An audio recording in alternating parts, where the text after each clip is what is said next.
The first forum. Welcome.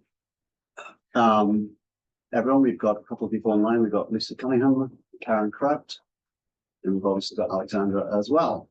So welcome everyone. The first item on the agenda is approval of meeting minutes from December the 3rd, 2025.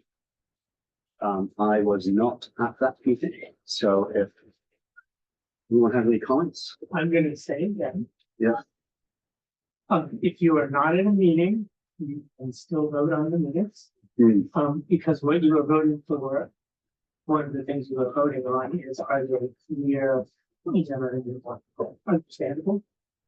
So you don't have to abstain just because you weren't at the meeting. Okay. Arguably, the best for that because you can understand the minutes from you right there. There we go. Yeah. And I generated my own meeting minutes as well because I wanted to. But anyway, so there we go. Okay. So does anyone have any comments on the draft meeting minutes from 12/3? Yes. I think that's fine. I move with after. I second. All in favor, starting with, let's go with Al. Okay. Aye. Aye. Hi. Aye. All in favor? Great. Next item on the agenda, public comment. Does anyone from the public wants to make a comment? If you do, please raise your hand. I'm going to give that as a no. Okay. The next item, if you wouldn't mind, I guess we're going to start with just a discussion. We have review and possible vote submission of a comment to the Massachusetts DPU regarding National Grid's GSEP. And this is a little bit complicated, so I'm going to maybe just punt this over to Michael. Okay. So, Aaron, if you want to get unmute, you may have things to add to this as well. So, to my best understanding, okay, Mothers Out Front, in collaboration with you, or primarily through Mothers Out Front, has drafted a proposed letter for the select board to set. The closing date for a letter to the DPU with regard to a docket item having to do with replacement of gas pipes. The public comment period ends 5 p.m. on December 23rd. Correct. The select board is not currently scheduled to meet before that time, and requires 2 days notice to schedule a meeting. I did speak with Bernard briefly, and then I spoke with Chaz briefly last night, and then I spoke with Bernard again today. And there are a few avenues that are still sort of floating up in the air. One avenue would be to call some sort of meeting, look to the select board briefly to approve this item, of which Bernard did not seem, he didn't seem excited about calling a meeting, but he also thought that it was it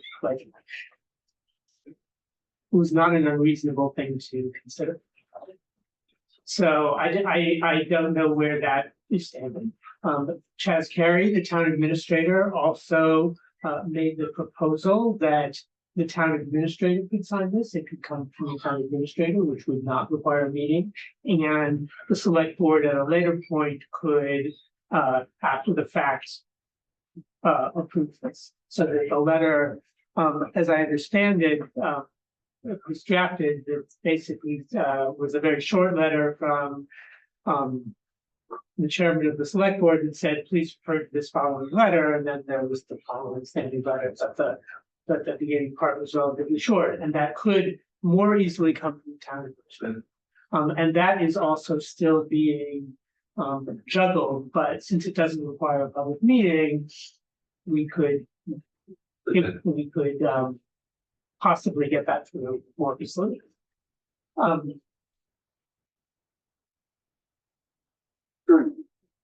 I raised the issue with Nick that, you know, in the absence of this, and this is the item on the agenda today, for ZIAB to send its own letter. As you know, there is concern about the town speaking with one voice. And so I'm trying to work these other avenues in order to maintain that priority. One option that I would like to throw out in terms of what this vote actually is that instead of authorizing the letter to be sent, we could authorize the chair of ZIAB to send the letter on behalf of ZIAB at their discretion, and then continue to work the town administrator select board issue. And if it comes to the end of the period and we haven't gotten that resolved, ZIAB then would not need to meet again, because it would have authorized the chair of ZIAB in order to send the letter on behalf of ZIAB. So a contingent vote. Basically, it would be an authorization at the chair's discretion. Great, and that would still come from ZIAB. So That you would only be authorized. Yeah. So that's the mechanical. That's the mechanical content. In terms of like what this thing is, I would probably put that either to you or to Karen, in terms of answering questions as to specifically what, but I thought the mechanics were important for people to understand. So there are two motions that we have, and I put the motions into the paperwork because I like the idea that people see the motions ahead of time and have an opportunity to respond and improve upon the motions, right? So there's one motion that says that ZIAB would send this letter to the DPU. I think we could amend that to make it contingent upon other eventualities not working out, which seems straightforward. Through an authorization mechanism. Through an authorization mechanism, right? And the second one is to recommend that the select board send this letter. On the second item, the question I have is, should we even do that? Like, I mean, presumably we should, but that then, if the select board then chooses not to bring it forward, is that a problem? At a later date. I mean, it's not a problem from my perspective. I mean, from my perspective, boards and commissions can make recommendations to the select board. You know, when you have a vote to make a recommendation, you are, you know, using the advisory capacity of your body to make recommendations. And I think the select board has the capacity to take recommendations And not. and deal with them or not as they see fit. So I don't.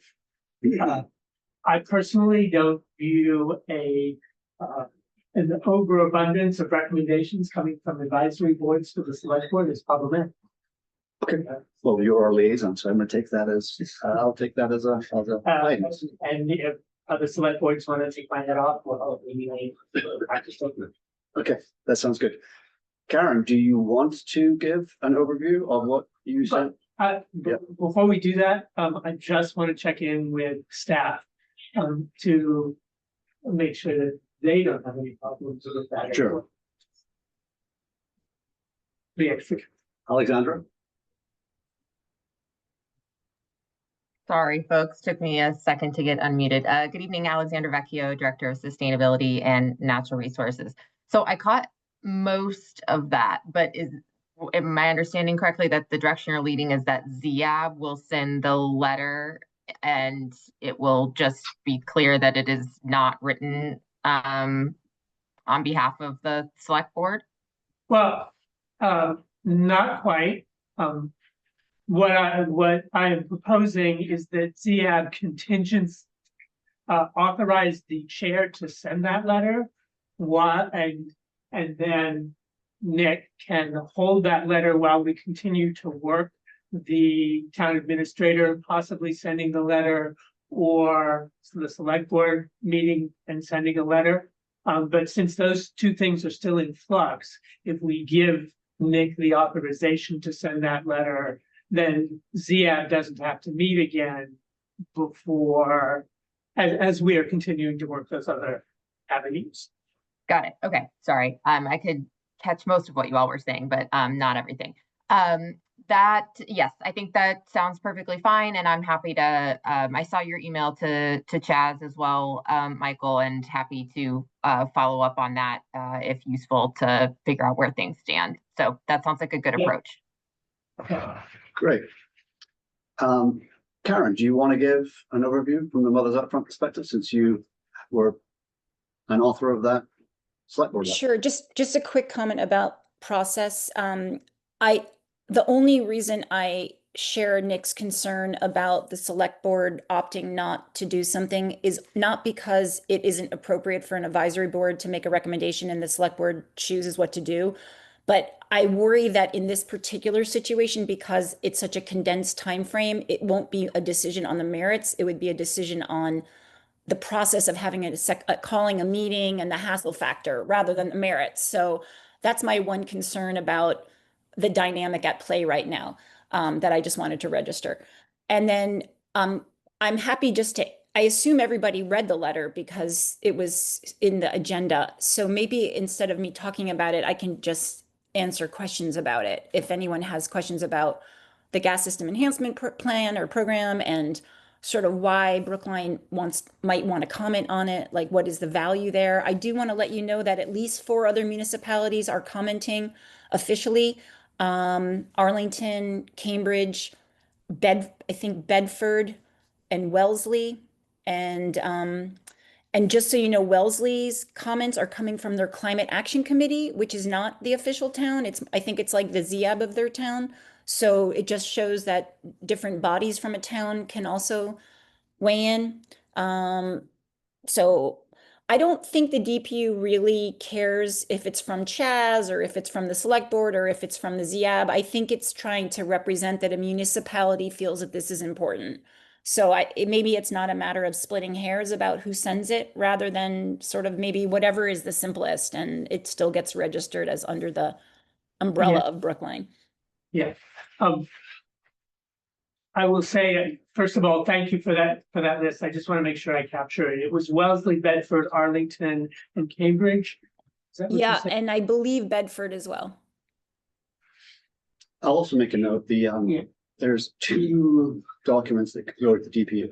There's one, which is the draft comment to the select board that was authored by Mothers Upfront, which is longer and more specific. And there is a shorter, less specific version that I authored, which would be the version that came from ZIAB, which is less specific, and it's less specific because we're not the town, and I don't think we have the authority to be that specific. That was my reading of it. So I made a kind of a less specific version of that document. So there is a little bit more meat in the select board version of the document. Right.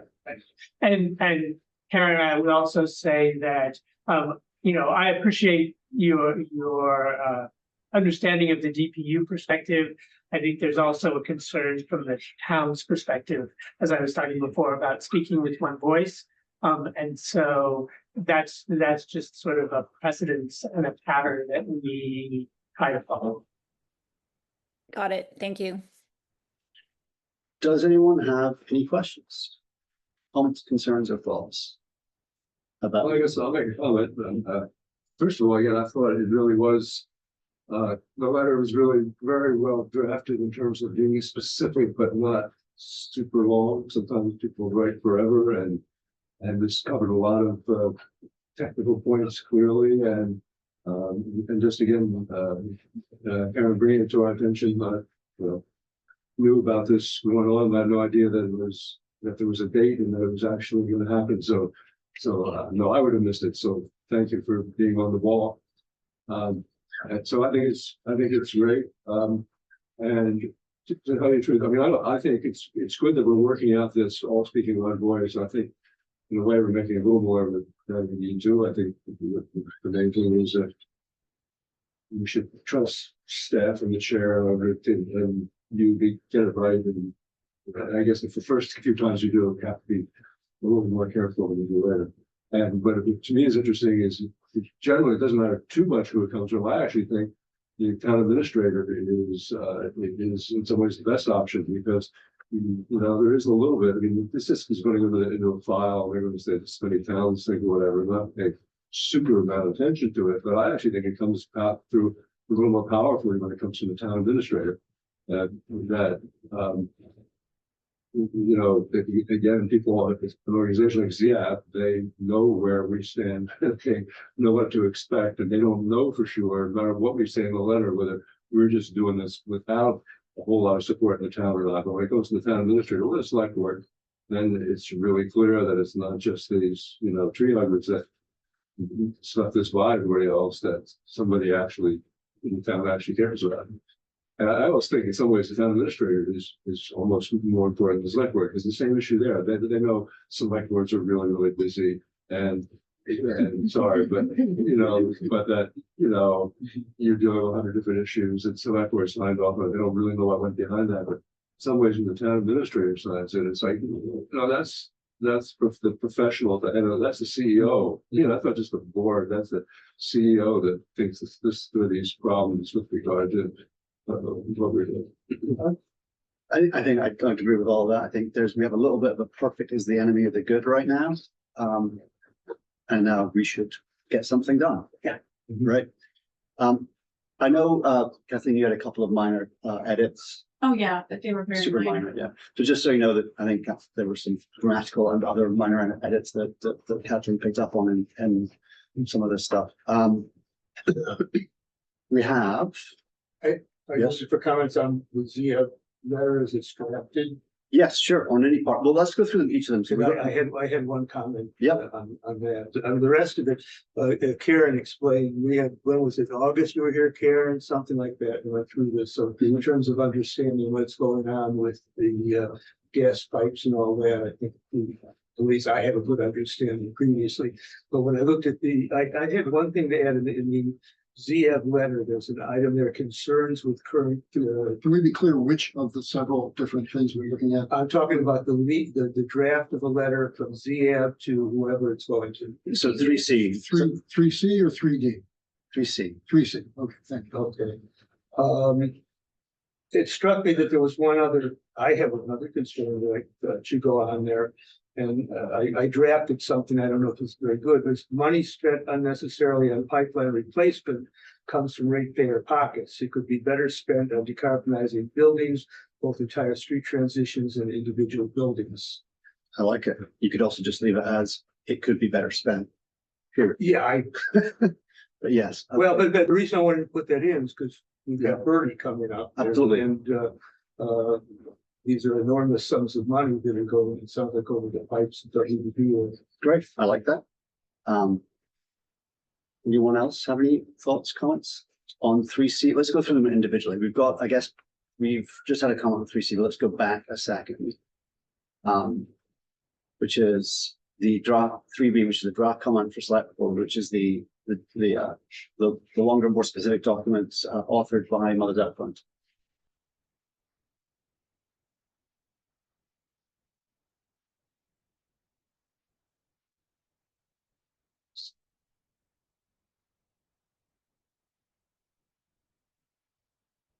If no one has any comments, we can move on.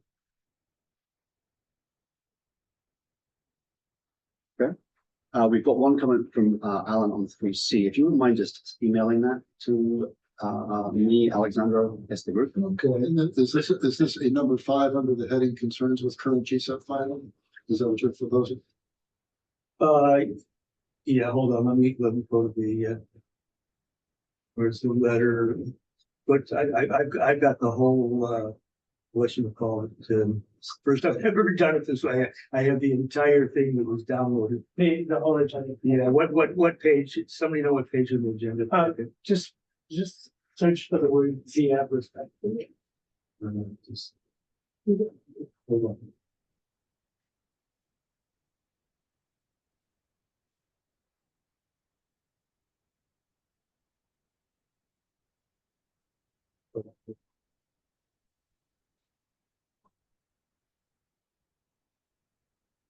Here it is.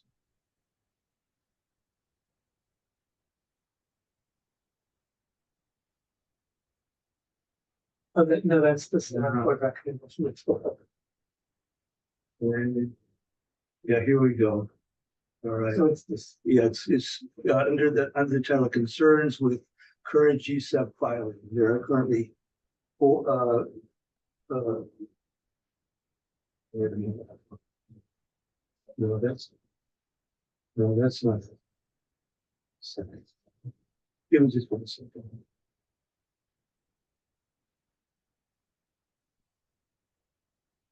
Okay, here it is. Yeah, it's straight, it's out here as a letter from ZF to the select board.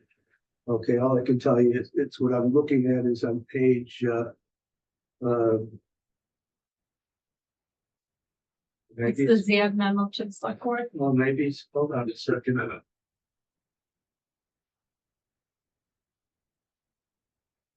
so that's 3E, Um, because there's a lot of repetition. I know it. It's.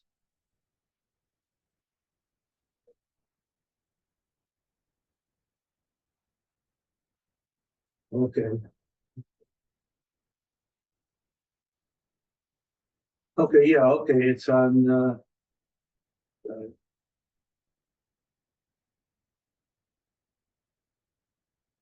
yeah, I guess it's the one that's on page 28 of 74 of the full packet.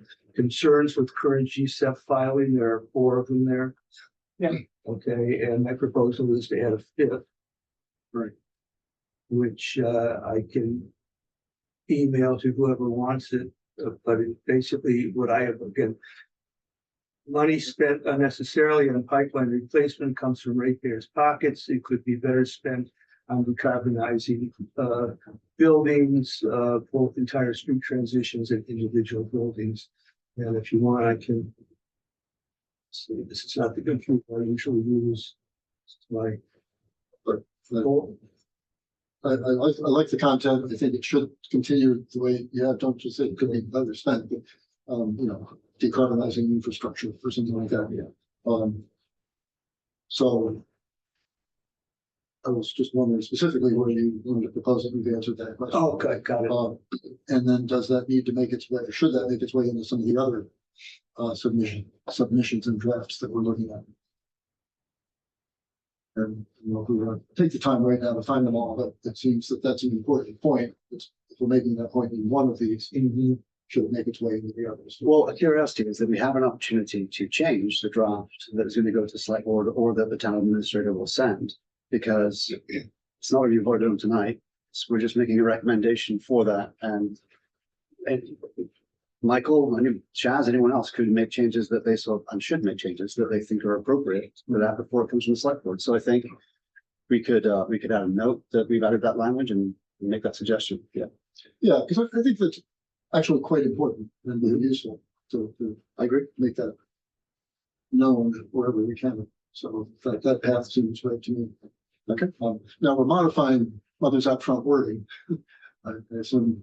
I think so. Just as a general rule, I think we in the past we have taken in documents from say Mothers Up Front, whoever else, and we've just kind of forwarded them.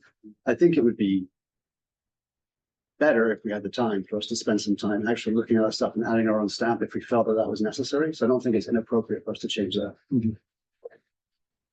Yes. It does seem like the Mothers Out Front letter has specific asks that are missing in the ZF submission to the That is DPU. deliberate Okay, and what's the reason for that? because we can't speak on behalf of the town, Makes sense.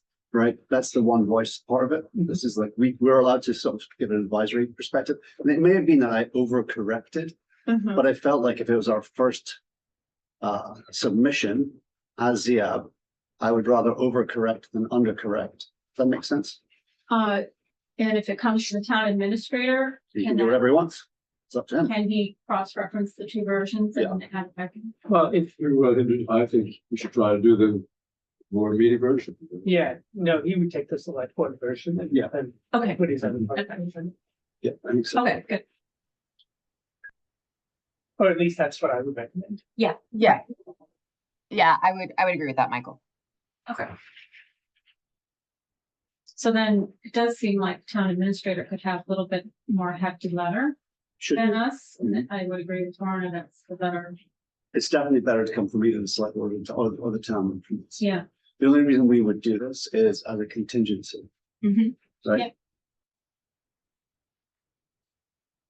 Okay, does someone want to propose a motion? I think that the motion, I have the motions in there and I just added to the ZIAB motion at the end of it said provide comment to the department prior to the public comment deadline, comma, provided that neither the select board or the town administrator submit an advisory comment prior to the deadline. Okay, so I would not do it that way. Okay, I would authorize the chair to submit it at their discretion okay. and not put the specific conditions in the motion. Well, then we should just let it as is because that is all that this does. What it It reads, says that the Zero Emissions Advisory Board vote to approve and submit an advisory comment to the Massachusetts DPU regarding National Grid's gas system, there's more, enhancement plan, it's very long, and to authorize the chair or the chair's designate to transmit their approved comment to the department prior to the public comment deadline. okay, so the concern I have with that is that the first part of the motion says we will, ZIA will send it. Right, and then the second part is how. And I think it's important in the motion that the entire course of action be set up at the discretion of the chair. So there's two parts of this, which is the first is to approve.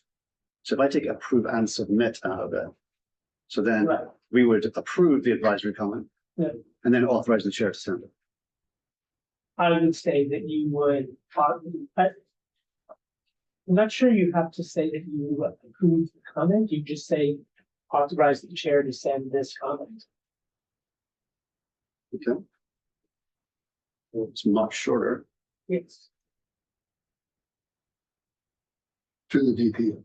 to the DPU, Okay, so at the chair's discretion.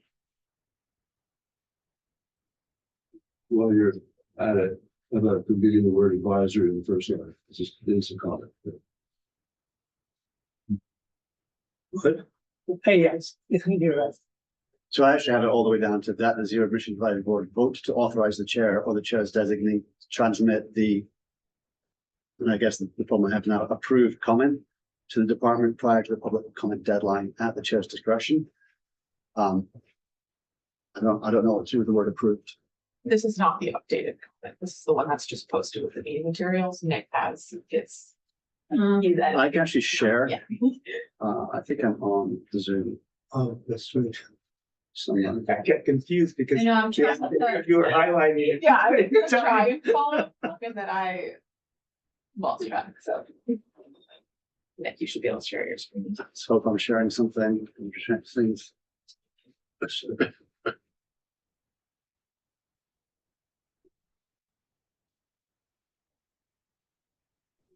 The chair or the chair says the.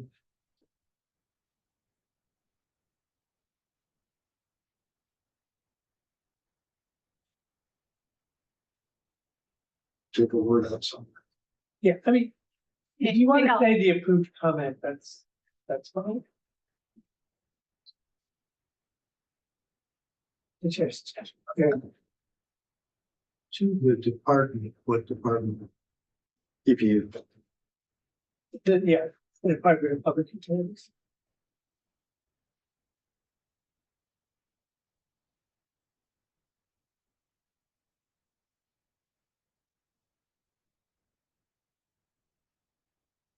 Are we good with this? Alexandra, are you good with this? The first motion? Yes, thank you. I'll make the motion. That the Zero Emissions Advisory Board vote to authorize the chair or the chair's designee to transmit the approved comment to the Department of Public Utilities prior to the public comment deadline at the chair's discretion. I'll second. All in favor? Starting with Kathleen? Aye. Alright, I, All in favor? Great. I'm going to stop sharing. Do we give an email for that? Yes, I love the fixed spacing font. That's nice. you can tell my developer. Throwback, yes. Okay, and then there is a second motion, which is for the select board. the, to advise stuff. Do you want to just bring that up to? I was gonna let, Rebecca, that she does the sharing. Okay.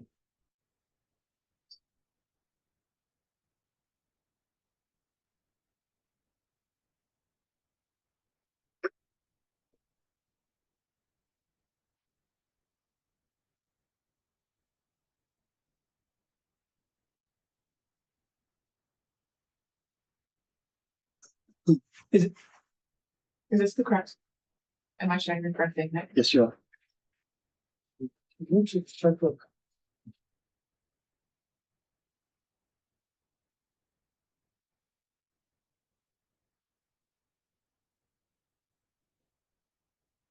Is it, Well.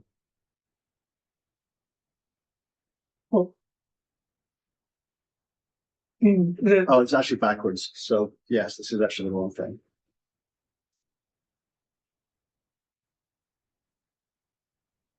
We have to rewrite it. I don't think this is what you need. You know, aren't you recommending? Yeah. The select board?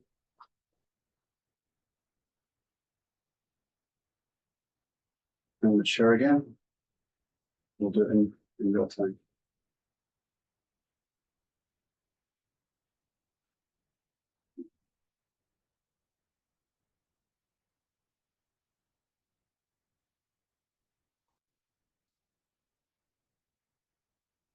Not really. Yeah, it's not the same as that's because.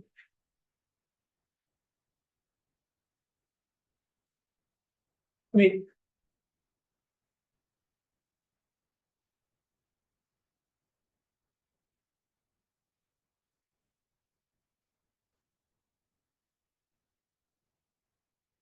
Yeah. And you can take out the word advisory if you can.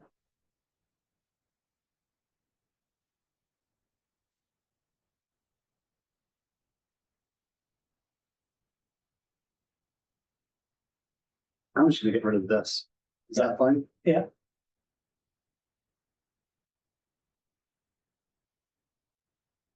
You don't need to say send a copy of the attached comment, you can just say send the attached comment.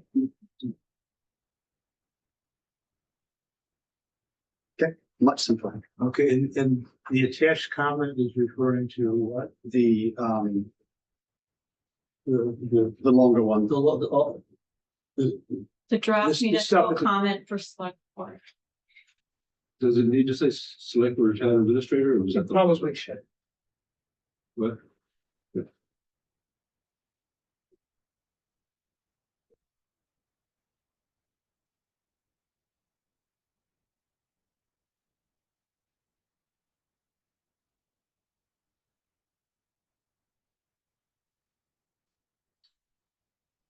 And of course, the attempt to get this done ahead of time did not work. But it is good to have it on screen. So it's no longer- So,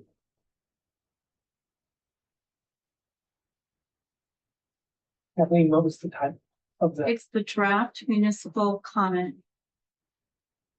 for the select board / town administrator. Yeah. There we go. There we go. Rebecca, can you move Alexander's picture down? I can also do this as well. oh, gee, Thank you. You guys don't want to see me? No, You're we want still to, there. we want to see you. Better locate. you were obscuring some text. this is advisory.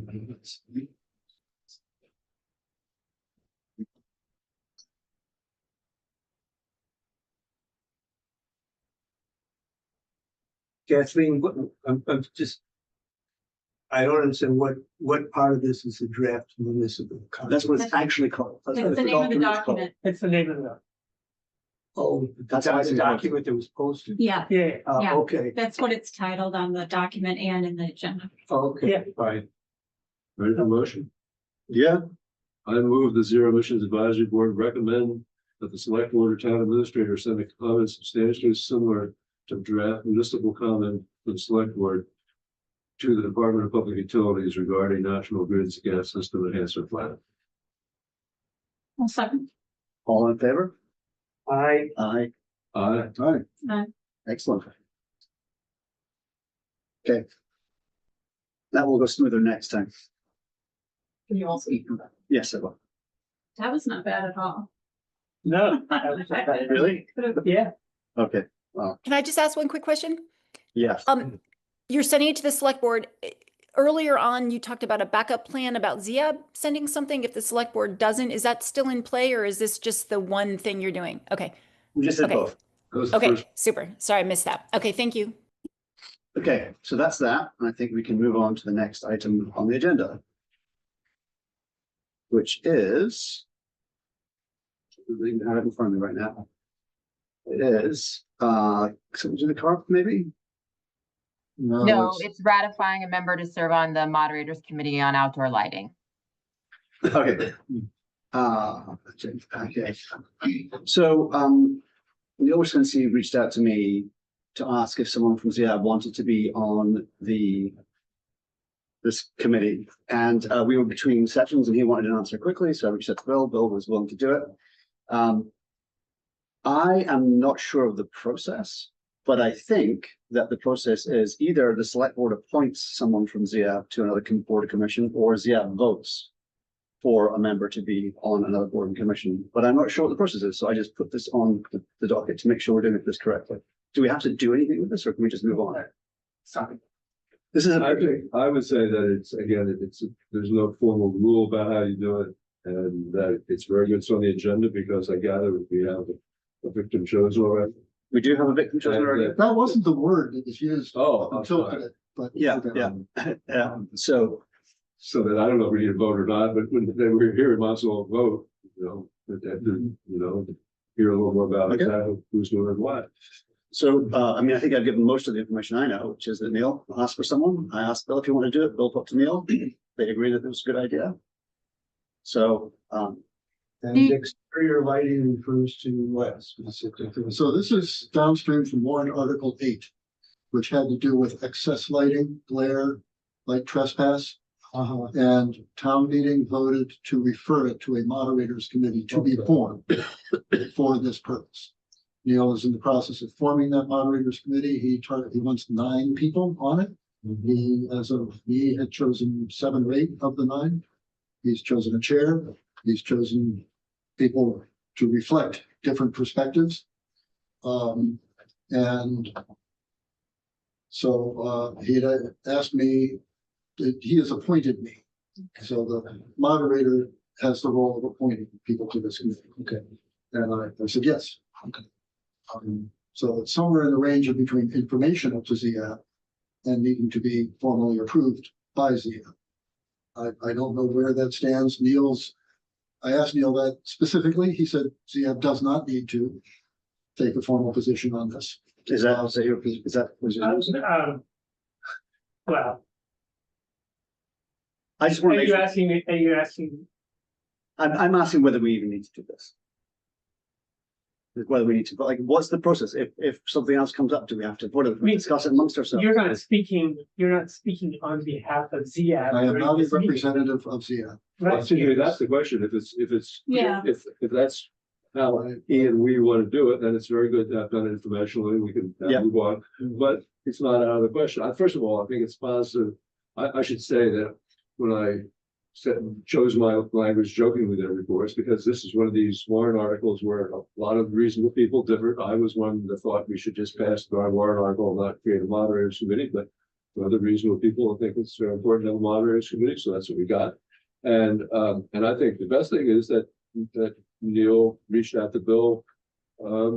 Probably partly because he's on Ziab, it reflects not just him, but it reflects our having a profile in with the moderator. That's a great thing. And it seems to me we could decide, to say, this is such a climate oriented thing. I don't think it is that climate oriented, but we could decide that we really want Bill to be our representative there, but. If I can just reflect, I see my role as being information in both realms. So if there's an update to report, I will report it. I don't imagine collecting a ZF opinion and, representing ZF back to the committee. I don't see that being part of the process. Kathleen? But we do have in our CARP now, something about reducing streetlight glare, right? So could we represent ZF in that goal? Well, the CARP is more than ZF, right? I mean, the CARP is Yeah, the town. Yeah.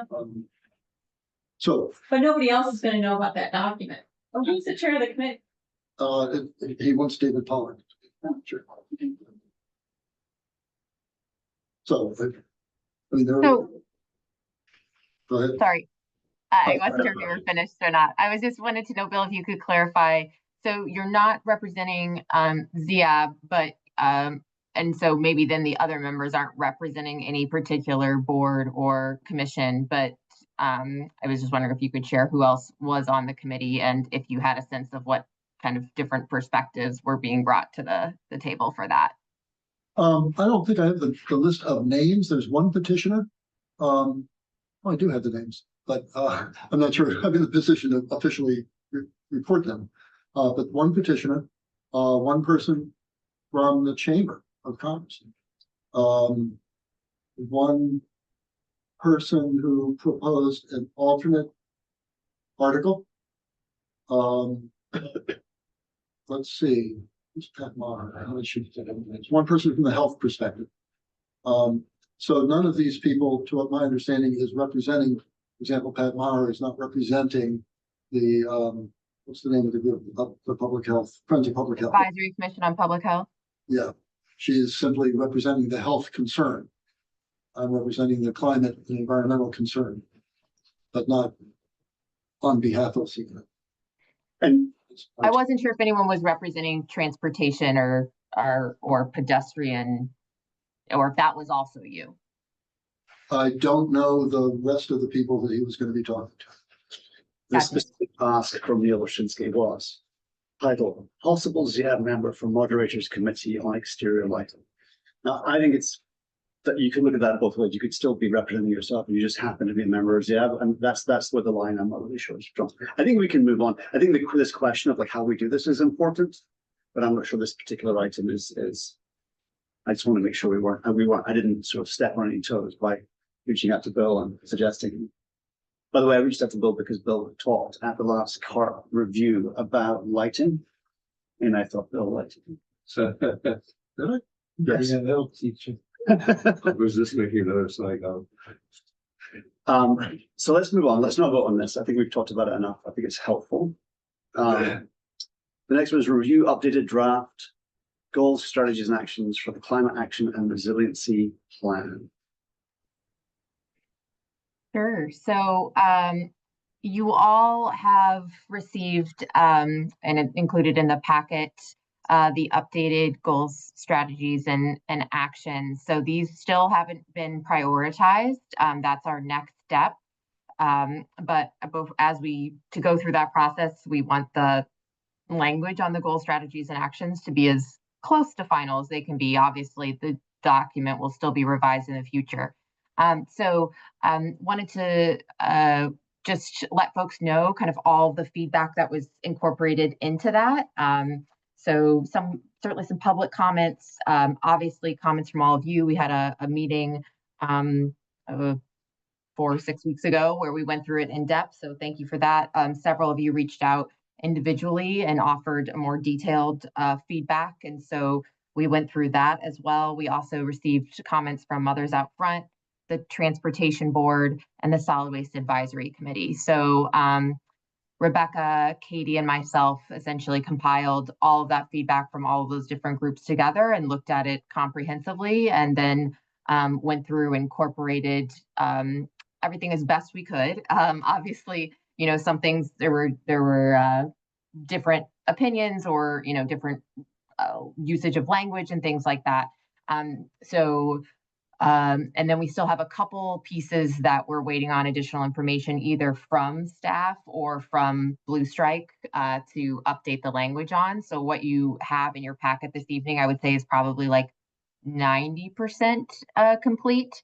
but with a little bit more that is still to be tweaked, but we wanted to get something out to you before the weekend. So that is the process for all of the input that went into it thus far. Since then, since the draft has gone out, I've know several of you have reached out with some additional comments. So know that those have been noted and are being incorporated. So my question for folks this evening, is there anything that folks would like to talk about with the group? Any questions or clarifications that you have that would be helpful to discuss as the group? And if not, if you are looking to do any final comments, again, not final, this isn't the final document, but final version of your comments on the draft, this would be the time to do it, and sending those along by tomorrow would be helpful as we're trying to get this back to the consultant in the next couple of days for a final edit.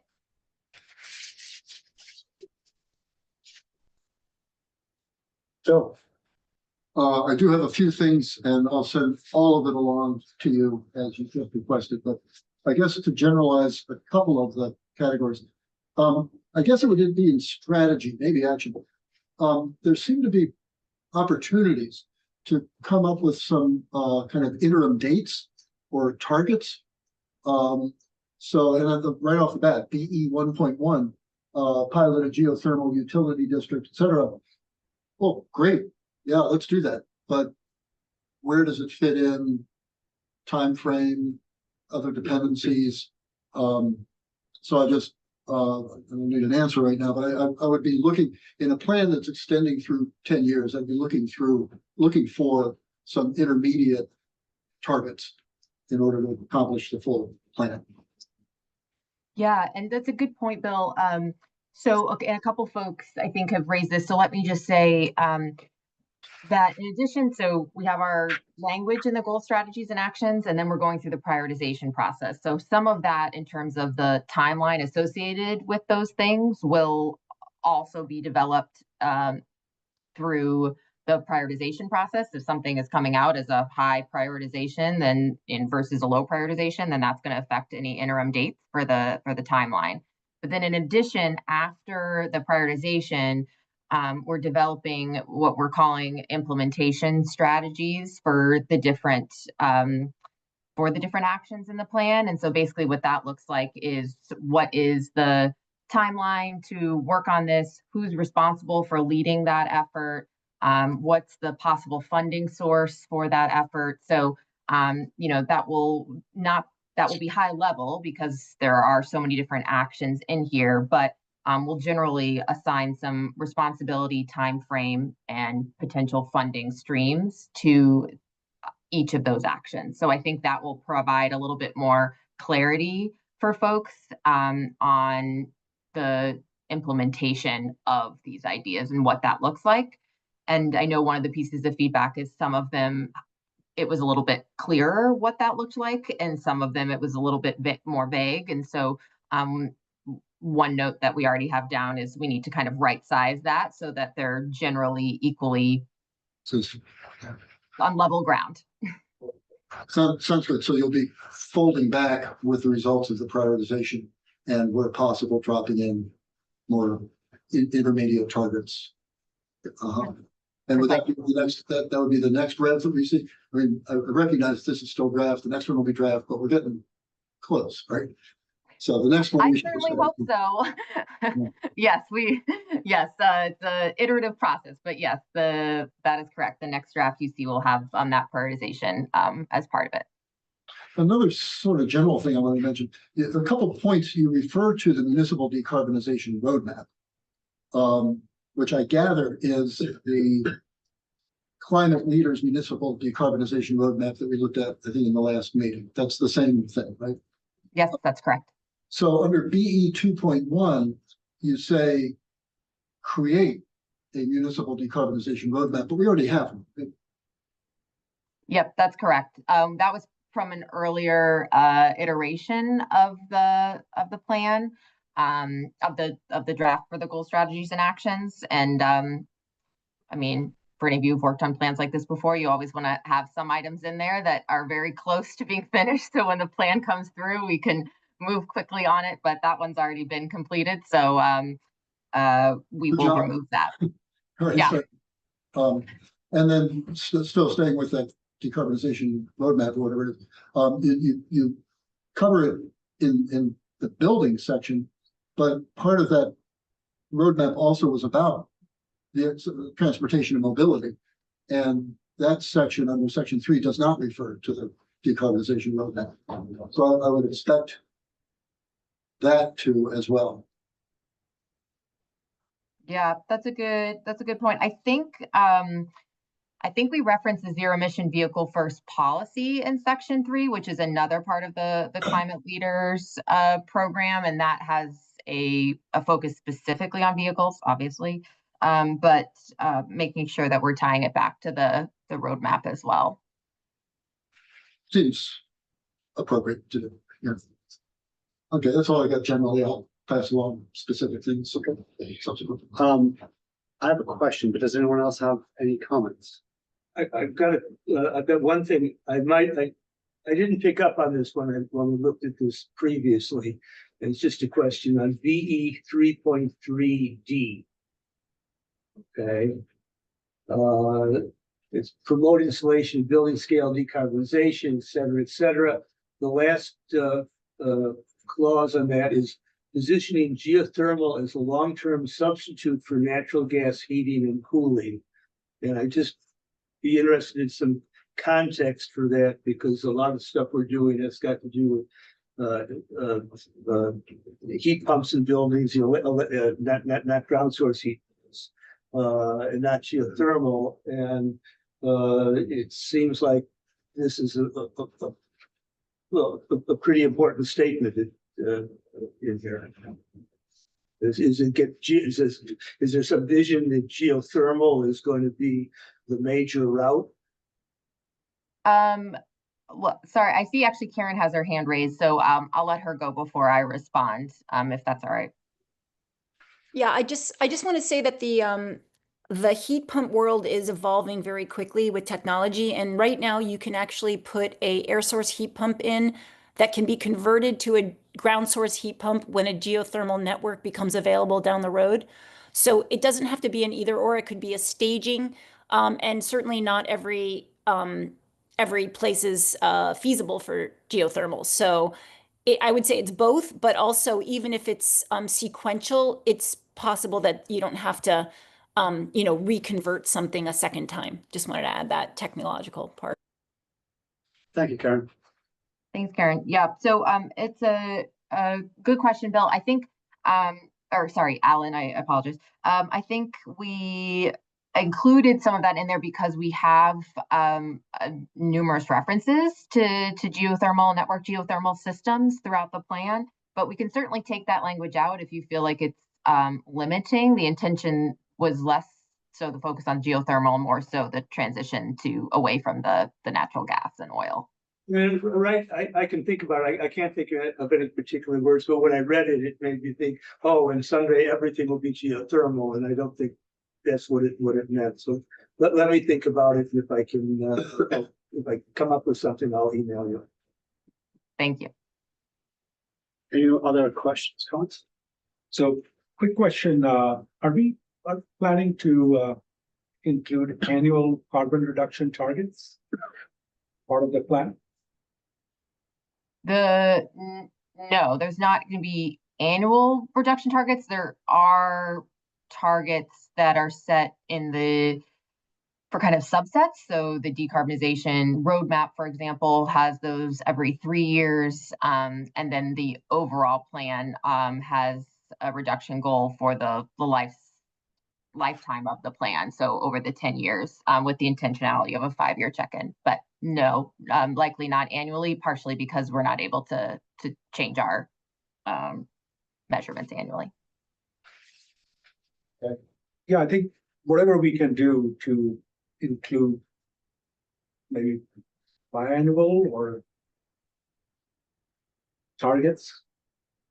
In my experience, I think even with annual budgets that we used to create, every salesperson would recommend, yes, we are gonna hit this number by the end of the year, and from November, if you're not measuring it every month, you see the rush at the. It lights a fire, you mean? Yeah, You mean that people could procrastinate as a collectively? Yeah. no, it just, if you're not measuring, you're not making Yeah. progress, right? So whatever we can do to make this plan actionable and measurable, that would be the recommendation. Yeah, absolutely the goal. And I think there are a few different ways that we can make sure that it is actionable. That being one of the targets that I think we can commit to looking at certainly every 3 years. Yeah, could I, it's a related question. Is there something in there, or do we have a mechanism proposed to be able to make the measurements on some routine basis and how we do it? I'm not talking, do we meet the goals? I'm just talking, are we measuring it? How do we measure it? The greenhouse gas inventory will be included in there, and so we can complete that in the same manner as it was conducted for this plan. And the decarbonization roadmap also looked at our building and transportation usage for the municipality, and that can be replicated and is required that we do that every 3 years for that plan per the state. So we would be following the way it was completed for both of those data captures this year. Yeah. I have a process question for Alexandra. I know you said you've probably got a whole bunch of stuff going on right now, traveling for a wedding, etc. I know that there are some comments, I've seen some comments from, oh gosh, Werner, Michael, myself, other people that are not necessarily reflected in here. Where are you in the process of kind of pulling all those comments in? The ones that have just come in over the past week? Yeah. Yeah, They're none not- of those are reflected in here. So it'll be another round of edits based off of tonight's meeting and then anything folks get me tomorrow. And then that will be incorporated and moved on to the consultant. Okay, then my comment is, as I said in my email, I think you did a really good job of incorporating the comments that I saw people send in. Thank you very much for doing that. Great, thank you. Rebecca did a ton of work on this, so kudos to Rebecca. Thank you, Rebecca. So, can't say that exactly. I said it. Okay. Is there anything else? I think it's enough time. We have Patty's Perez comments on GSA. Is that something we wanted to go over? Nope, she just submitted them ahead of time and wanted to make sure they were posted with the meeting materials so that everybody could see them since she couldn't be here today. Excellent. Is there something else you want to talk about on this topic? Nope, if nobody has any other comments or questions, then I would just ask that if you do have anything that you please send that in tomorrow and we will incorporate it and start working towards some prioritization. So thank you all. Really appreciate your thorough review and thought on all of this. Great, thank you. And thank you for getting us back on track, on schedule, which is very exciting. 6:05, actually 3 minutes ahead. Sorry, Nick, I am seeing Lisa Cunningham just put a question in the Q&A. What's the timetable going forward? So Lisa, I assume that's referring to the climate action and resiliency plan specifically. So I'll just address that live if that's okay. So the next draft of the goals, strategies, and actions will be prioritized, and that will be distributed third week of January is the plan, and then that will then go through some iterations with the intention of moving towards a final prioritization of the goal, strategies, and action in February. And then that will all be incorporated into the overall plan itself, which will include background on what was done to create the plan, the background on the greenhouse gas inventory, and then talk about the implementation of the plan itself. And that will be developed concurrently with the goal, strategies, and actions in February, with the intention of having a draft available in March. and a vote by ZIAB end of March, and then a vote by the select board in early April, with the intention of having the entire plan completed and published in April. Thank you. Thanks, Alexandra. The next item on the agenda is an update about the Brookline Municipal Solar Initiative. And we have two competing presentations here. You just gave your presentation. I have a different one. Do you want to give yours again, or should I give mine? Your call. I think yours is better, but I don't like giving other people's presentations. So do you want to? I can, You can give it? I can. Okay. Do you want to do that? You have to join the meeting. Do you want it? Oh, I can present it. Yes, I can do that.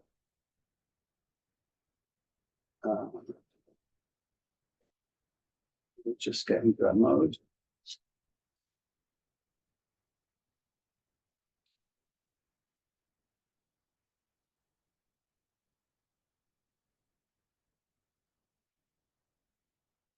I think this is the right one. Nope, that's the wrong one.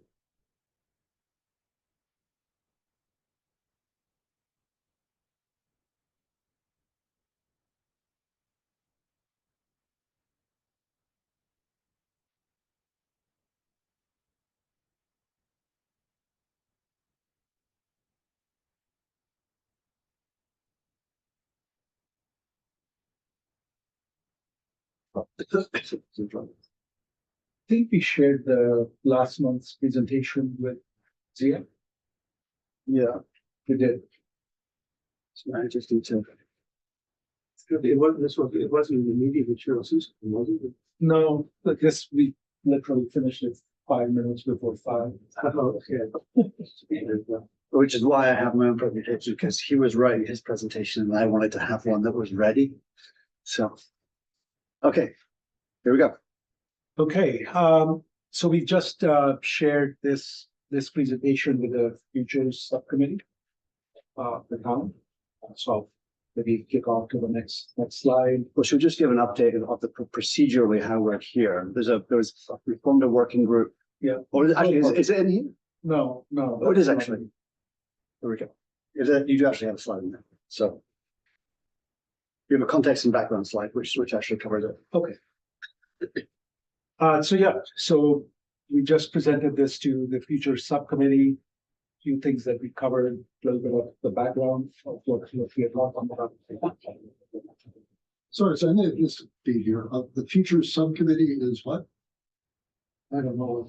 So, Is that the revenue expenditures? there's, yes, So the town administrator and the select chair have created an expenditures and revenue study committee to look at fiscal challenges in the town, and it's turning into as well the body that is doing the research analysis for a potential proposal to the select board for override. That expenditure and revenue subcommittee has been divided into that committee has 3 subcommittees, one looking specifically at town budgets, one looking at school budgets, and one looking at futures, which are, revenue and expense opportunities. So not for the next year or maybe the next 3-year period, but farther down the line. Sergio Modigliani is chairing that future subcommittee, and he reached out to Zia to inquire whether municipal solar should be presented to that committee, primarily under the guise of better managing what I think is $3.7 million annual cost of electricity for the town. Town, school plus municipal. Yes. Thank you. and so we formed a town-led working group. Alexandra is leading it, and it's Vikram, myself, Sergio, Michael, and Aaron Shoot. Is that right? What was the last one? Aaron Shoot. Okay. Commission. Yeah, I just couldn't hear it. Okay, Awesome. So we presented to the subcommittee exactly a month ago. with a broader, very high level picture of what we are thinking about municipal solar. So my apologies, because I have to remember what you all know and how much. Sorry, so that is my little bit of the hesitation. Why don't we jump to the next slide and I'll take it from there. So we started this discussion about a month ago, and the reason why we are looking at this, Michael, as you mentioned, two primary goals. Like, one is to reduce the town's operating budget, opportunities to control some of the costs. And number two is, of course, we are working on the CARP and the decarbonization plan. This could be a very material impact on the town's decarbonization plan, right? So in financial year 27, Brookline is projecting to spend $3.7 million on electricity alone, consuming roughly 13 million kilowatt hours a year at the cost today at about 25 cents. And I think that contract is ending the end of this year or end of next year, sometime soon. So that cost, of course, will go up. So if you look at historically, last 25 years, electricity prices have gone up about 3% a year. So if you look at about 3% annual inflation rate, the town would be spending over $100 million in electricity alone over the next 25 years. That said, EIA, which is the authority on this, on electricity prices, is projecting call it conservative 4% all the way up to 6% inflation in the upcoming years for electricity, and we all know the reasons why. Right? So we are not even using that in our calculations to project what that cost is likely to be. So as we know, the town has solar on 7 buildings right now, with one more coming up at Driscoll School. 5 of them are PPAs, power purchase agreements, and 2 of them are owned by the town. And including Driscoll, it would be 3 owned and 5 leased systems. But our own analysis is suggesting that ownership is definitely more financially beneficial to the town than signing a PPA. The other thing that we are seeing is practically every other municipality in Massachusetts is taking the lead in installing large-scale solar installations. I think Newton did that almost 10 years ago. We just recently saw Worcester installing pretty large amounts of solar, Cambridge, a number of other towns, Lexington, you can name it, there's a whole bunch of towns. So this is not a new idea that we are pursuing. It's already being pursued in a number of other towns in the state. You can take that in other areas, not in the town themselves or No, in the town. So, Yeah. So just quickly looking at the projections. So if you look at the orange line is essentially if we see the historic trends continue, that is where the prices are going to be. So as you can see, we are looking at least doubling, if not tripling of the electricity prices. And if what EIA's conservative assumptions are right, then we are looking at almost quadrupling our electricity prices in the next 25 years. So that's a pretty significant, I think the cost of electricity itself could likely become a burden for our town. And we are looking to electrify more and more of our buildings, including in our transportation. So increasing electricity cost, it's going to become a pretty major burden. Right? And that's kind of what we have been discussing. The cost of electricity has a pretty direct correlation in our ability to electrify both our municipal buildings and our homes and businesses. So whatever we can do to reduce this cost. So if you go to the next slide, we just wanted to share some images of what carports may look like. So what based on some research, I think what we're seeing is people actually really like carports. And they're being installed all over Massachusetts. Actually, not even just Massachusetts, all over the country. And the benefits are, I think people really like the benefits they deliver in the summer, during the rain, when it's snowing. People really, really like it. And it could be I think we talked about this several months ago or last year. It could be a very, very powerful way to demonstrate our town's commitment to decarbonization. So carports are a great example. Couple of examples here: solar at the Wayland High School, solar at Worcester Business Center. These are good-looking installations. I'm a little bit biased. So going to the next slide. Again, carport installation was showing everywhere from municipal, retail, business, and school parking lots, university parking lots. So pretty ubiquitous. Next slide. Solar on landfills is also very common. Here's an example of landfill installation in Tewksbury. We have another picture for Woburn. Pretty much every Cape Cod, I think we're seeing solar on landfills because you really can't do much with that land anyway. Right? This is a cap plant, Phil. This is a cap plant. Yeah. So going to the next slide, let's just skip this. This is just a typical solar installation on rooftop. So as you may remember, I think we may have shared this information with you. We did an initial analysis. We leveraged a software company called Station A to essentially look at the 100+ Brookline-owned towns. Town buildings, whatever. Yeah, town buildings, car parking lots, and a couple of open areas, and try to determine where can we install, what sites are suitable for solar, how much solar can we install, what kind of cost it would be, and what kind of savings we will achieve. So in our initial study that we did, we determined that we could do at least 9 megawatts of solar around the town. That could generate almost 90% of our current requirements. And we actually missed a few spots. That's exactly what I'm going to say. So For various reasons. done very quickly. So 9 megawatts is like. So 9 was minimum. I think there is opportunity to go quite a bit higher than that, call it 10, 11, 12 megawatts. So we could potentially generate enough electricity for more than 100% of municipal use of electricity. So since then, what we have done is we have taken a haircut and looked at sites. Where in case of rooftops, we have looked at what's the age of the roof, when is the roof slated for replacement, does it actually make sense to install solar on these rooftops? If not, take them out maybe for future installations. We have looked at sites which may be subject to Article 97, that open areas which we may need an additional process to get approvals for installing solar, and a couple other criteria.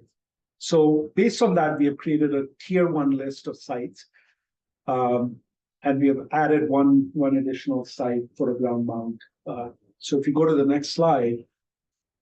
So based on our updated assumptions, based on what we're looking at, the tier 1 options, currently we're estimating we could install 4.5 megawatts of solar, roughly generating 5.6 million kilowatt hours of solar, roughly 40% of the town's current use.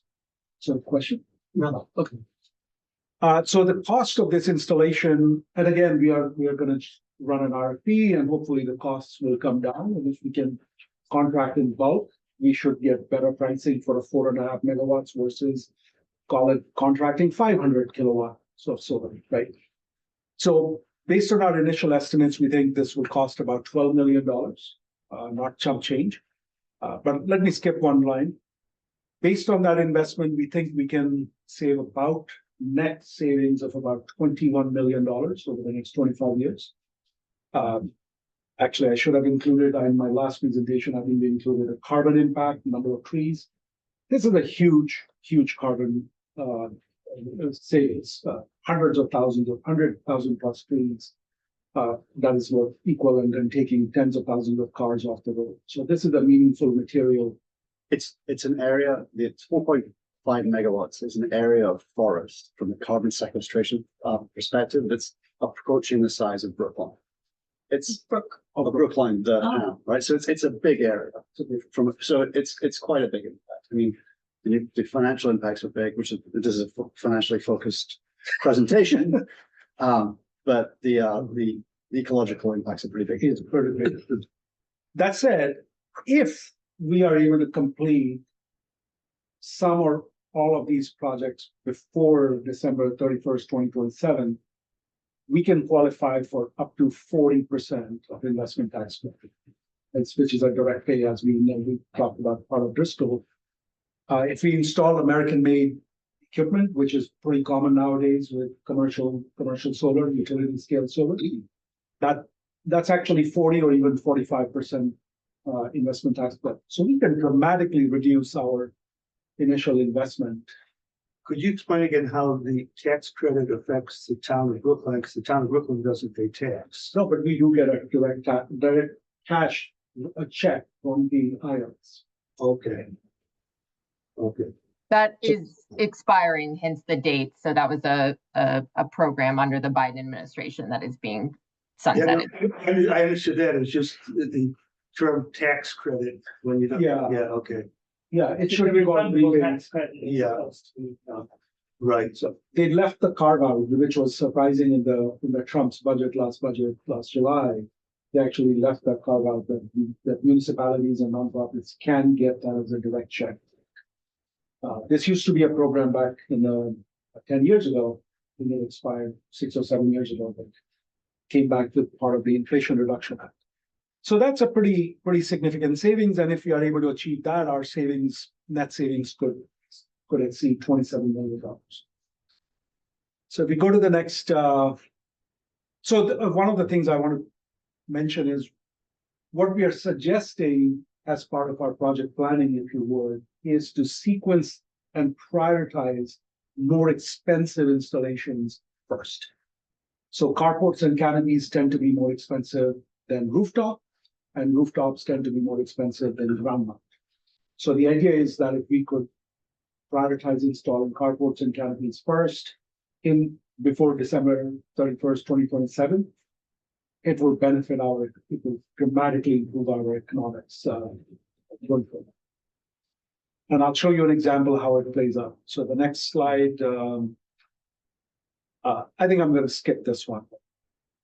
So this is an example I want to share. One group of installations we are considering, and these installations are all behind the meter installations. So pardon me, and I'm happy to get in. I think a lot of you already know what that means, but happy to go into more detail. So these are all behind the meter installations. So we are looking at 13 rooftops plus 2 adjacent parking lots. The initial estimate is that would cost us about $5.6 million and will generate about $20 million of electricity, assuming a 3% inflation rate. Of course, that value goes up if utility prices increase more. So what you're seeing is, if we finance this investment with a 10-year bond at 3.5% interest rate, we might have to go up to 4%, but let's say currently it's estimating 3.5% interest rate, 25-cent kilowatt hour electricity, and a 30% ITC. So the blue line is essentially the value of electricity being generated by these systems. The red line is if we do not qualify for ITC, that is our debt burden every year. So of course we are negative year 1 to year 6. And then of course we see much more positive return, delivering a net savings of about $13 million over 25 years. But if we are able to qualify for ITC, we will be significantly cash flow positive starting year. So that's the orange line. That's a debt payment. If we qualify for the 30% ITC, not even 40%. So with 40%, we get even. So that is why I think you're hearing a lot of urgency from the working group that this is real money. I think millions add up. As I say, what's a billion among friends? What's a million among whatever. So that's any questions on this? I have a comment, which is just, I think, and correct me if I'm wrong, the projections that we have in here are conservative, meaning it could be better than this. It could be better. Right, so this is a conservative view of the financial impact, right? So, and of course, I'm not promising anything, but based upon current assumptions, this is a conservative view. So kudos for all the work that you put in. I mean, it's terrific. It's really terrific. Joint effort. All the work everybody put in. The nearby municipalities and the examples you gave and all that, are they, for the most part, owned by those municipalities, or are they a partnership? Don't know the exact data. that's something that we should look at. I'm kind of curious to Yeah. know, I mean, to me, it looks pretty obvious. Yeah. So are we missing something? Yeah. You know, if they have experience of ownership. Yeah. And I guess. related to that- Worcester's owned. Worcester is owned, Newton is not. Newton, I know, is a PPA. I think they did it about 10 years ago. So so- the economics were a little different than. The economics were a little bit different, the knowledge of the towns was a little bit different, but. And again, I have a little bit of a bias, partly because having been in the industry for just about 20 years. What I've seen is that there's a lot of money to be made by companies that are offering leases and PPAs. And they create, and consultants and the companies create this fear of solar and maintenance in the minds of folks that they push for a PPA. Now, PPA includes maintenance to the extent. It maintenance is an includes issue, maintenance as, And this does not. this does not. Maintenance of solar is not huge, but it's there, right? So It's- do any of your numbers reflect? They do not. And here's a little bit of my view. I think, how many of you have solar on your homes? Used to. Used to. How many, have you done any annual maintenance ever? In over the years? You have, Yes, the squirrels chewed the cables. correct. Not a good installation, Well, not a good, but that's not a maintenance, that's a repair. Yeah. That's a repair, right? But let's talk about maintenance, right? Typically with solar panels, the recommendation is please do not touch those damn things. Just don't clean them. Don't touch them. There are no moving parts. There is no mechanical moving parts. You're not putting trackers or anything on it. The maintenance is minimum. Yes, maybe at the age 15 years out, you would have to replace the inverter. Typically, you'll do a big single string inverter, which typically have a 10-year warranty, and it's replaced around the 15-year. so that cost is not in here. That cost is not included, but we can of course include that. But typically the maintenance is overstated or, having been in the industry, maintenance is more of a scare tactic than. The squirrels were real, but I get. That they should have, I think, I think in terms of pitching this, it should really be all in, correct. right? And just, acknowledge. That's a small, feedback we it's- just got from the futures committee, so Oh, okay. we will include that number.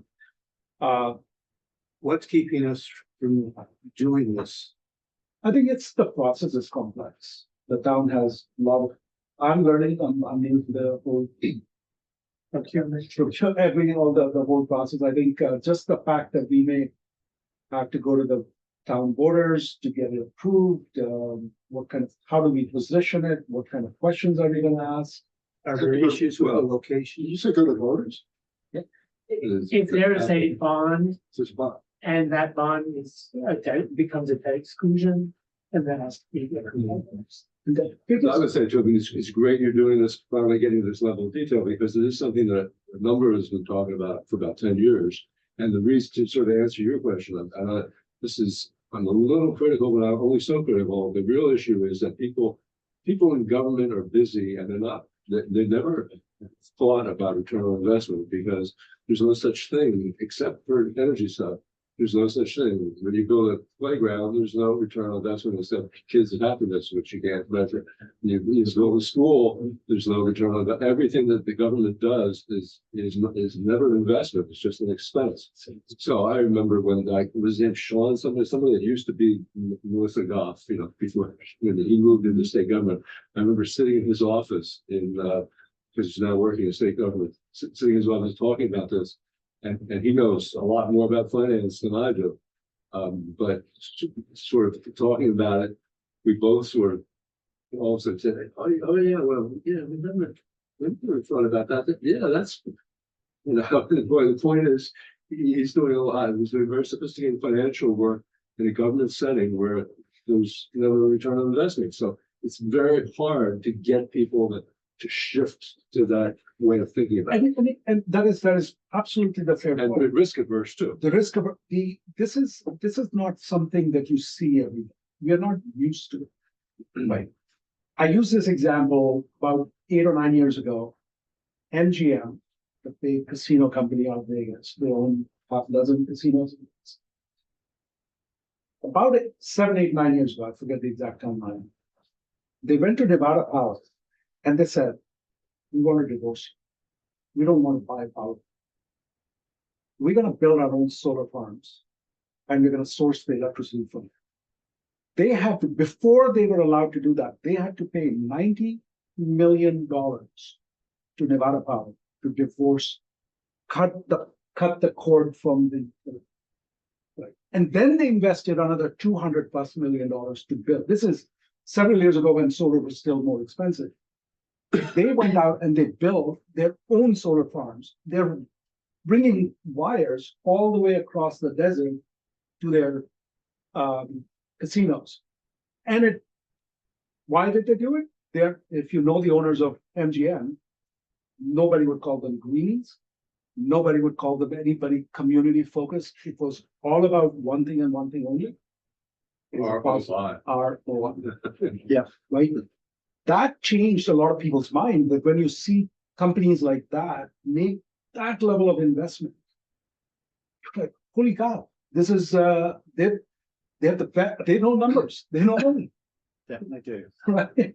So that's so sorry for that diversion. One last slide. So what we are asking at this stage is all these numbers that you're seeing are very preliminary. We had in our previous deck, we mentioned that these numbers will have great margins of error because we are doing this remote analysis, very high level, just to see, is there a there? Should we even spend even one more hour on this initiative? I think there is a there. I give you, these numbers may not be fully precise, they may not be fully accurate. Even with 10-20% margin of error in either direction, my hope is you would agree that there is a there. We should study it more. So what we're asking for is a budget currently in brackets, call it $200,000, to engage with a expert consultant. So aerial views are good, but nothing beats walking the sites, looking at the parking lots, looking at the buildings, and not only we are looking at the age of the roof, but can the roof actually handle that kind of load for solar installations, right? Things like that. So we would love, and can the utility take all that power? Do they have enough transformer capacity and things like that? Or would we have to pay for it? So would that impact our town's budget for installing solar? So what we would like to do is get this budget in the next sooner rather than later. I think we'll make a proposal by the late January. We are talking to some companies about who can do this, what it is likely to cost. And hopefully that study will either validate or give us better numbers that we can then bring forward to the decision makers and see, does it still make sense to continue with this project? So that's where we are. Exciting. What was the vibe from the Futures Committee? Yeah. I don't know if I'm qualified to read because this is my first presentation to the committee. There was a lot of guarded comments, or at least I don't know how to evaluate those. I think there is interest, of course. I can tell you they were interested. I don't know what. Well, and the good news, Sergio Rigliani has been doing energy efficiency stuff since the 70s. Yeah. So he gets it. Yes, he does. Alexander. Do you have your hand up? Yeah, thanks, everybody. I just want to first thank the working group for all their efforts on this. It's been moving very quickly over the last few weeks, and that's all throughout the holiday season. So really want to thank people for carving out the time for this. Also want to just acknowledge Lisa Cunningham has commented that this is really amazing work, and also just shared that they've had the experience to replace several inverters over the years, but the way they're done now, it only affects one panel, not the entire system, regarding the conversation around operations and maintenance. And then the last piece I just wanted to share is, I think the question was asked, what's the barrier to moving this forward? I think I just really want to emphasize that there's extraordinary support for this throughout the town staff, and particularly I think the public works team who've been part of the working group conversation, obviously. I think the biggest barrier is that initial analysis. We don't have $200,000 that's available for that. And so the timing of when that money could be made available is part of the question mark. And then I think once we have that information moving forward with the execution on the various sites, will obviously require some time and coordination as well. And so and money specifically for the initial investment. And so it's really the barrier is the dollars to get it started, understanding that there's a real return on those once it comes around. It's just a question of how that's done and how quickly it can happen. So just really want to emphasize that I think one of the slides had mentioned that the barrier to, moving quickly was really about the town's processes, and just wanted to clarify that that absolutely is not to be interpreted as staff not being supportive of the overall project here. Very much invested in this and have it outlined in the climate action plan for that reason. So thanks so much for the working group for working on this with us. Yeah, no, absolutely, absolutely. I just wanted to emphasize one thing again, Alexandra, you're right.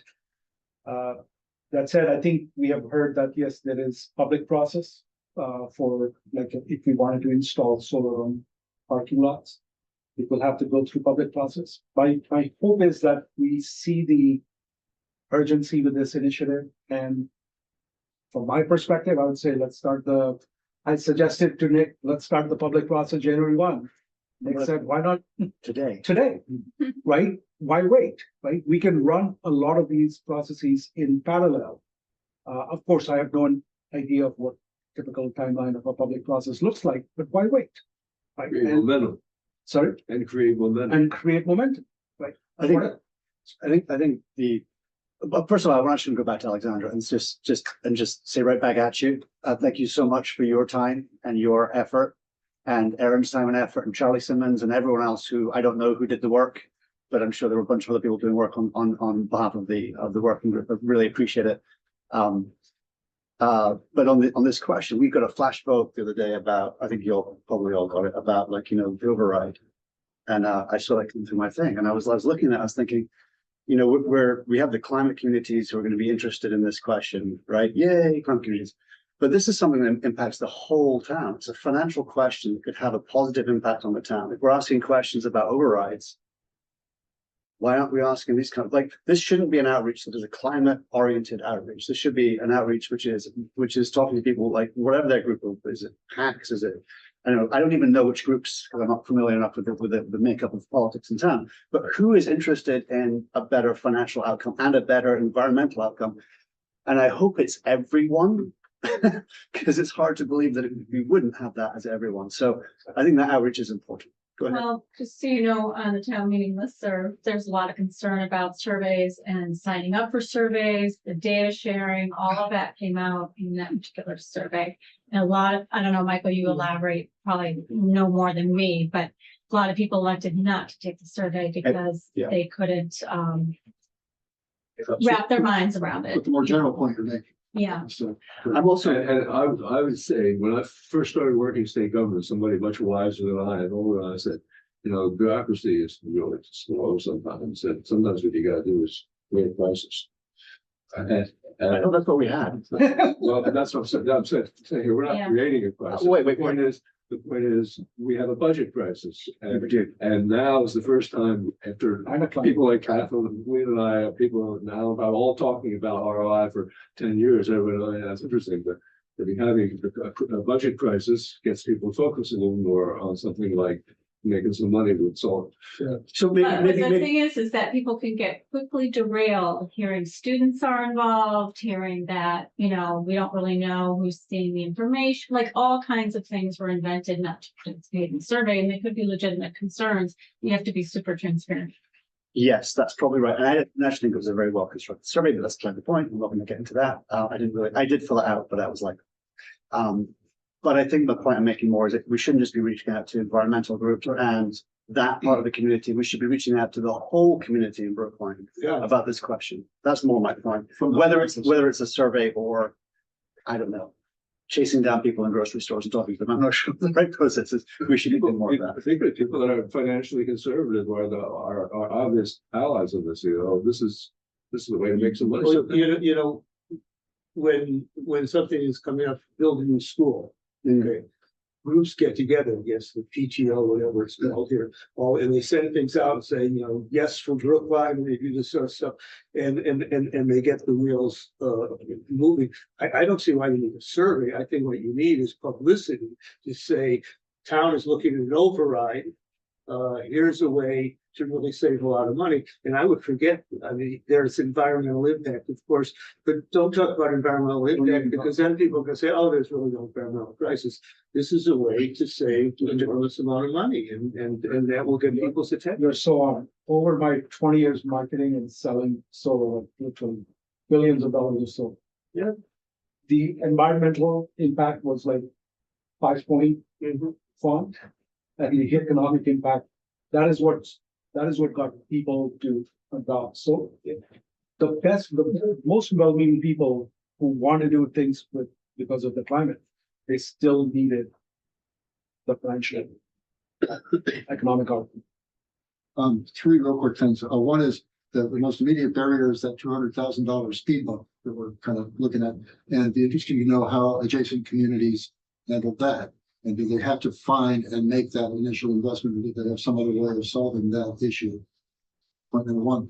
Number 2, once we have an ROI framework that we can use, that should be of interest to commercial building owners and even residential building owners as well, because the economics should apply pretty comparably to them, and for the town to demonstrate that, look, this can be done. Here's the arithmetic. Here's the results, and then to provide paths for commercial and private owners to do it.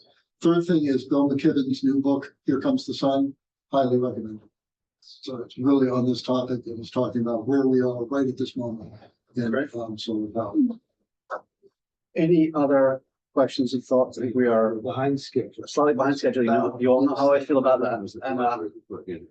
Thank you so much. Sorry, it took longer than. Thank you for giving that presentation twice in an hour and a half. That's great. What is next on the agenda? I'm going to guess, but I can't see it. Carbon offsets. Carbon offsets. Great.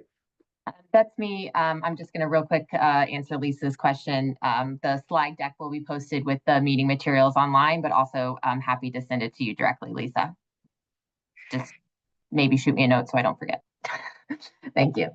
All right, thanks everybody. So this next conversation is, I think, going to be, will definitely be very high level, but I at least wanted to start the discussion with you all. And apologies for those of you that this is, a repetitive conversation that you've had before, perhaps, but I don't think we have had this discussion since I've been part of ZIAB. So this is really talking about the role of carbon offsets and really big picture. What role do we want those to play in Brookline's climate action strategy? And so I think for tonight's conversation, I'm not necessarily looking for any sort of decisions from ZIAB at all, really just trying to understand what information that you all would like to have that would be helpful for us to continue the discussion around this. Also interested in understanding if this is an area of interest or a topic of interest for any ZIAB members that they would like to work on this. And then really to just understand directionally what role ZIAB is interested in playing in this conversation. And that could be none, go do what you're doing, or that could be we're heavily and want to be heavily involved in this. So talking about, I think all of you know this, but just quickly, we're talking about carbon offsets. Brookline has a goal of reaching net zero emissions by 2050. So what that means is that we're reducing our greenhouse gas emissions as much as possible, trying to reduce at the source, getting as close to zero as we can, but then offsetting anything that's remaining through different removal methods. And so those can vary, everything, from reforestation and tree planting, renewable energy generation, to more technological measures of, methane and carbon capture and things like that. I will say that, and some of you may know this, Brookline does purchase renewable energy certificates, RECs. Back in spring 2019, and Werner or Kathleen, you might have better history on this than I do because I'm still trying to piece some of this together. Town meeting did vote on a non-binding resolution that called for the town to establish a procurement policy to annually increase the town's supply of green electricity from renewable sources. And so in that resolution, town meeting was asking the select board to adopt a policy that requests that every year town meeting appropriate increases of dollars for the purchase of the REC. And that appropriation be enough so that we can reach 100% green electricity by 2050 or earlier. So right now the town does have a contract with a company, Freedom Energy, and we utilize them to purchase our Massachusetts Class 1 RECs, excuse me. And our current contract that we have in place is running through December of 2026. So right now, the price that we're seeing for those Massachusetts Class 1 RECs is about $41. But that could obviously change, and there's a lot of unpredictability always, but in particular with the renewable energy market right now due to the state of the world that we live in, to put it mildly. So right now there's a mandatory renewable portfolio standard that Brookline is meeting, but then we also are currently purchasing cumulatively thus far about 8% above what is the mandate. And right now, in order for us to move towards that 100% of green electricity goal by 2050, the idea is that we're increasing that voluntary purchase amount by about 1.3% per year. But there is the possibility that we could increase that at a faster rate. Obviously, that comes with an additional dollars. It also could be that we decide that's not the place that dollars should be spent, and we could decrease that and just meet the mandatory RPS standards. So there's a lot of room for flexibility there. I will say that as far as I am aware, that procurement policy that was to be established to define the rate at which we were purchasing these, I don't believe that was ever created. I spoke to our purchasing agent, and he doesn't have a record of that. Now, without that, the town has been making these purchases regularly and been budgeting for it accordingly. But as we were just talking about, we are in a tough financial situation. And so I think no one has directly raised the question yet, but I think there is a possibility that it could be coming of, is this the place that the town wants to spend money? So I think as we talk about carbon offsets, talking about RECs as part of that larger conversation makes sense. So for today's purposes, I really just want to get some feedback from all of you, get a sense, is this a topic that you want to pursue as a board? Is this something, and what level of involvement do you want to have in that? Is it, if we're talking about carbon offsets, what approach does Brookline want to take in securing those? And what would we consider offsets that are worthwhile? Does ZIA want to play a role, if any, in setting any sort of policy or vision regarding the offsets or renewable energy credits at large? And then based off of that feedback, I can come back to you all with more information. We can have a more detailed conversation, but didn't want to go too deep without understanding where the board sits on this. So I will stop there and just open it up for comments from you all. I definitely have comments, but I'm sure other people do too. Does anyone want to start? I have a few questions, but why don't you start this time? I don't like doing that. All right. I'll take I it. don't mind. Yeah, a couple of questions. First of all, I would be interested in being involved in this because one of the things that's in the frequently asked questions, which have not been formally published, but you guys have all seen, has a section on there on carbon offsets. And at least at this point, the position is that we really don't think carbon offsets is the route we want to go for buildings, and we want to electrify, and carbon offsets would be sort of last resort.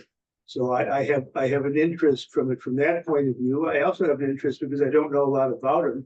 I hear things like, well, they're really not very good. So I think it'd be interesting to find out, what really is a carbon offset and which ones have real value. And then finally, the question would be, we can spend money to buy RECs, or we can spend money to reduce the energy consumption in our buildings and whatever. Has anybody ever looked at the pros and cons of those? I think those questions have been answered more globally. Like there's a lot of writings about offsets and like what you should do. I don't know that we have as a town. Oh, sorry, I didn't hear the, no, we have not as a town, done that, but yes, obviously Nick's correct, that has been discussed at a larger scale, but it isn't something that we have looked at for Brookline specifically. And for the RECs, we certainly have done, I've been starting to dig into this a little bit about the cost, could Freedom Energy project for us what the cost would be if we were to try to get to 100% by X year and what that dollar amount would be. And then if we were to say, no, we're not, that's too much. We're looking to invest only $500,000 or whatever it is. How far would that get us? But no, we haven't compared that direct savings to what that could do for capital projects or energy conservation within the town. How much are we spending right now on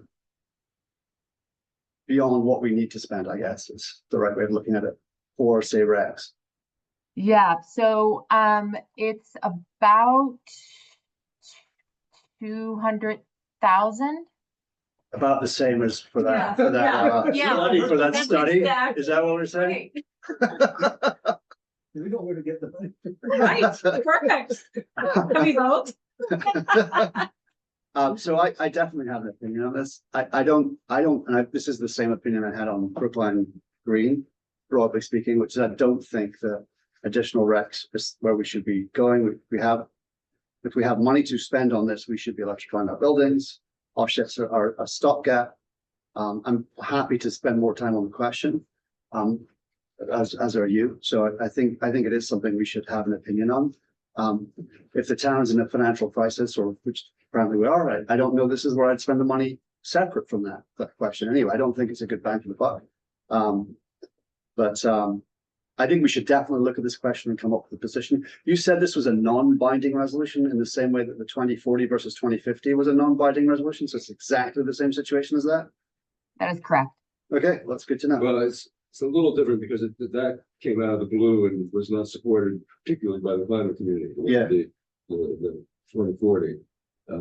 This in 2019, this was supported much more thoughtful. And I'm curious. I mean, there's no question in my mind that would partly have to make a distinction between offsets. And I mean, my view is the only possible offsets that you would use is RECs. The RECs are a little different from, buying plants that plant on the Amazon.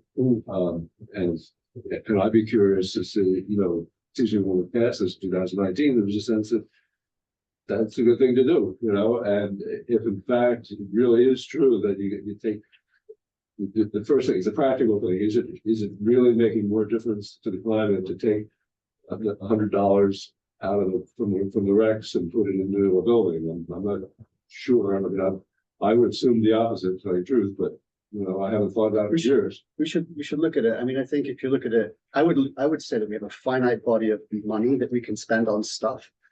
And if the money was better spent on, say, a solar installation, I would do that. Well, I agree with that. If we could magically take that $200,000 and to do that, I would do it in a minute. But then the second thing is the political thing. Is that once you let go of this, where does it go?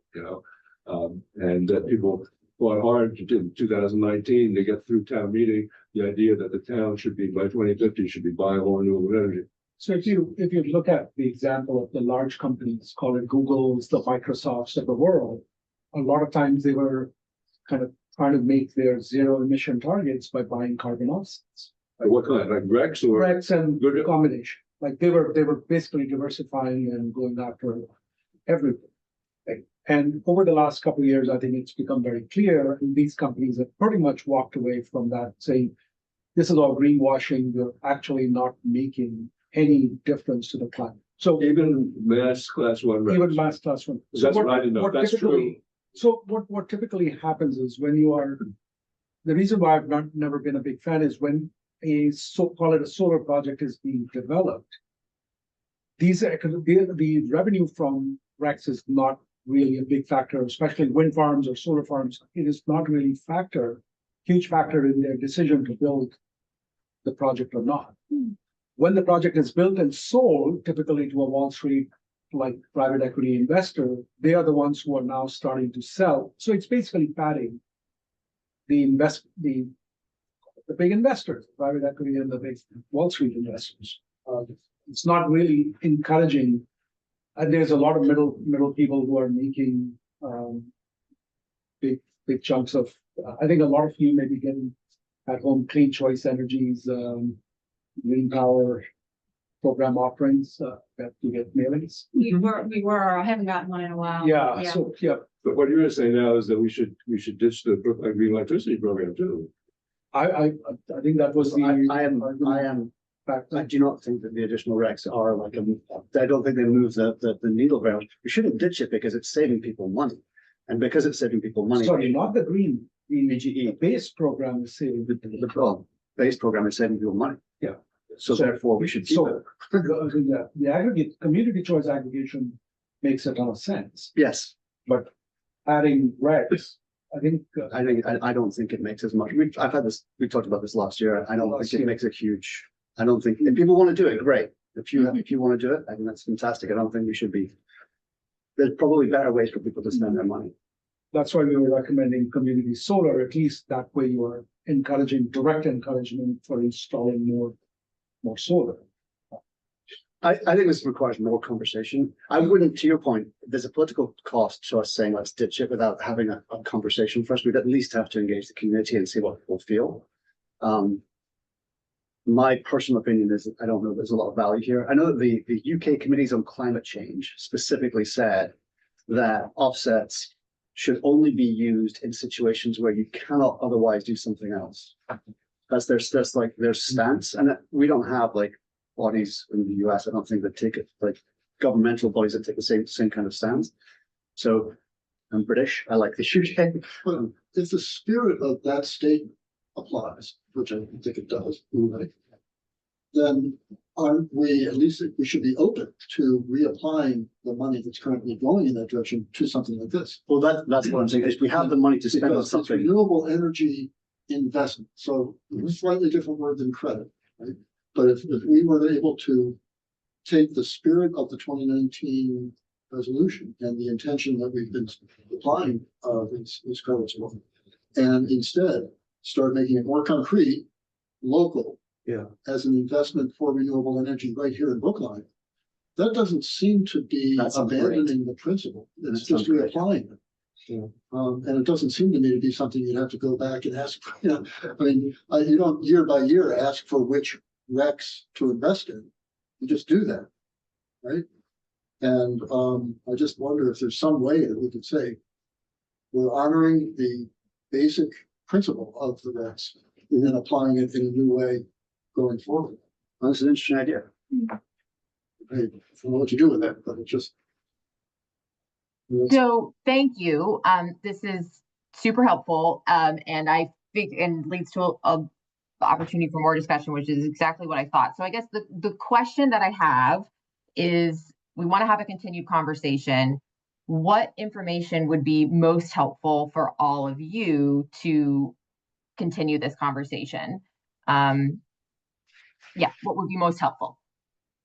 Is it how much we're spending and a breakdown of what the different scenarios would look like based off of, getting us to 100% by X, Y, or Z year? Is it looking at the what other communities are doing around RECs? The quick answer to that I can tell you is we're the middle of the pack.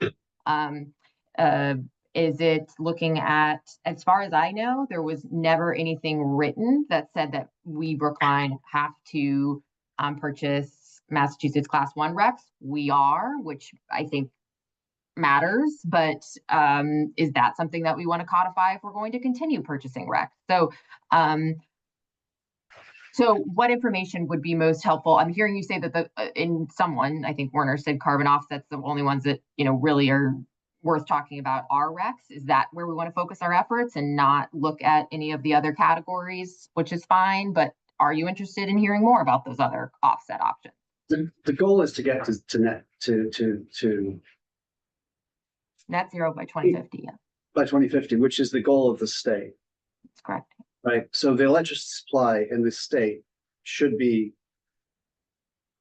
green by 2050. If we did nothing, should be green. But we gotta our own contract with somebody else.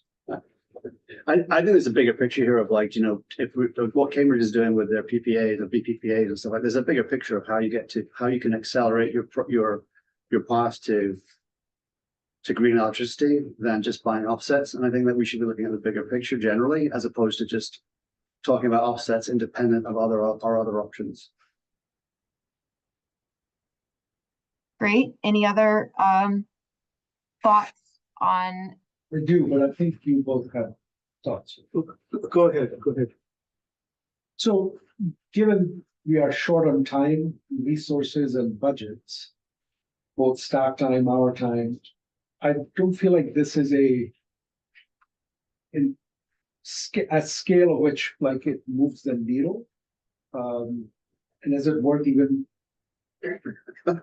I'm struggling with that in the term priority, right? How does it compare against the other things we have to work on? Probably lower than other things. Yeah, and if we don't talk about it for the next 6 months to a year, does it make a big difference? Well, it might make a difference in the sense that Alexandra has to make a decision about how she's going to spend money. And so Right. minimally, we need to help her with that decision. Yeah, And I think once we've helped her with that decision, we could put it on the back burner would be my probable suggestion. Does that sound good to you, Alexandra?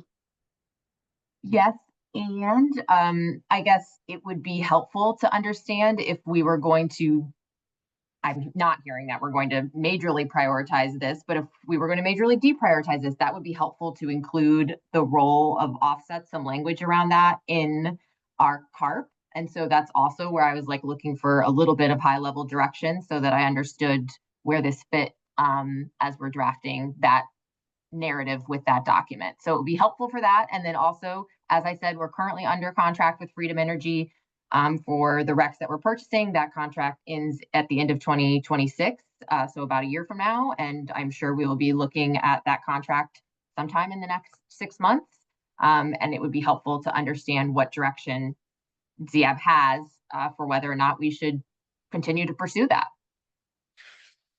Sounds good. Kathleen? So I'd like to get to the bottom of this issue that Class 1 recs don't add that additionality of new projects. I would really like to know that because many of us sold the Brookline Green Electricity Program on that premise. Well, no, so the question is, did they historically move the Yeah. needle? And do they Yeah. today? And those are two different. Right, but that's what we Yes. need to know. If it's Yes. no longer working and assuming Alexandra keeps control of the 200,000 or whatever it is. Yes, and I then, mean, yes, we say that there's now a better use, but I do hesitate to undo an act of town meeting because non-binding resolutions are taken very seriously. When we pass them, we assume staff is carrying them out, at least. The that's how we- staff always says that. I always- That's what they tell We us, remember, right. Don't do a resolution, just a resolution. And the staff always goes, don't worry about being a resolution. We treat it as though it's a bylaw. Right. This goes to the issue of you can't find policies anywhere. Right, right. But So I- that's my hesitation, but if there is an economic change that we need to respond to, I think Yeah, that's perfectly appropriate. Go ahead. So we have to, just in terms of time, we have a year to decide about the recs because we're already under contract, so we don't have to make that decision right now. So let's do that in the next year. Let's get Alexandra some language. Someone should volunteer to do that. I will do it if need be, but I'd love it if someone else volunteered. Get her some language for the CARP if we want to put something about in for that. And then beyond that, I don't think we need to do anything immediately, do we? Because the money is spent for the next 12 months, right, Alexandra? That's correct.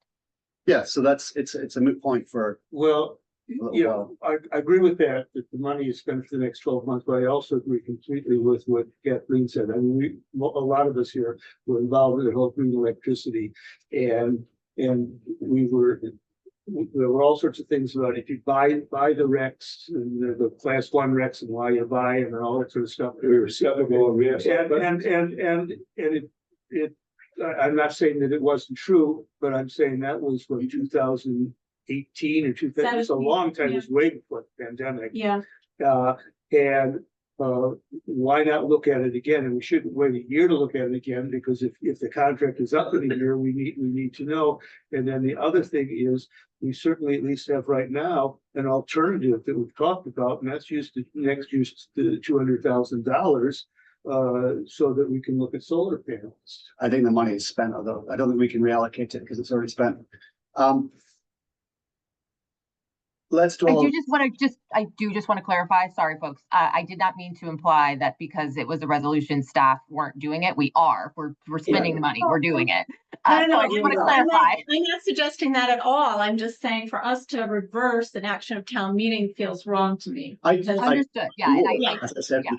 The process of it all would be a whole other conversation. Yeah. Say maybe the time To is produce, up. right, to produce data showing evidence of, better alternatives.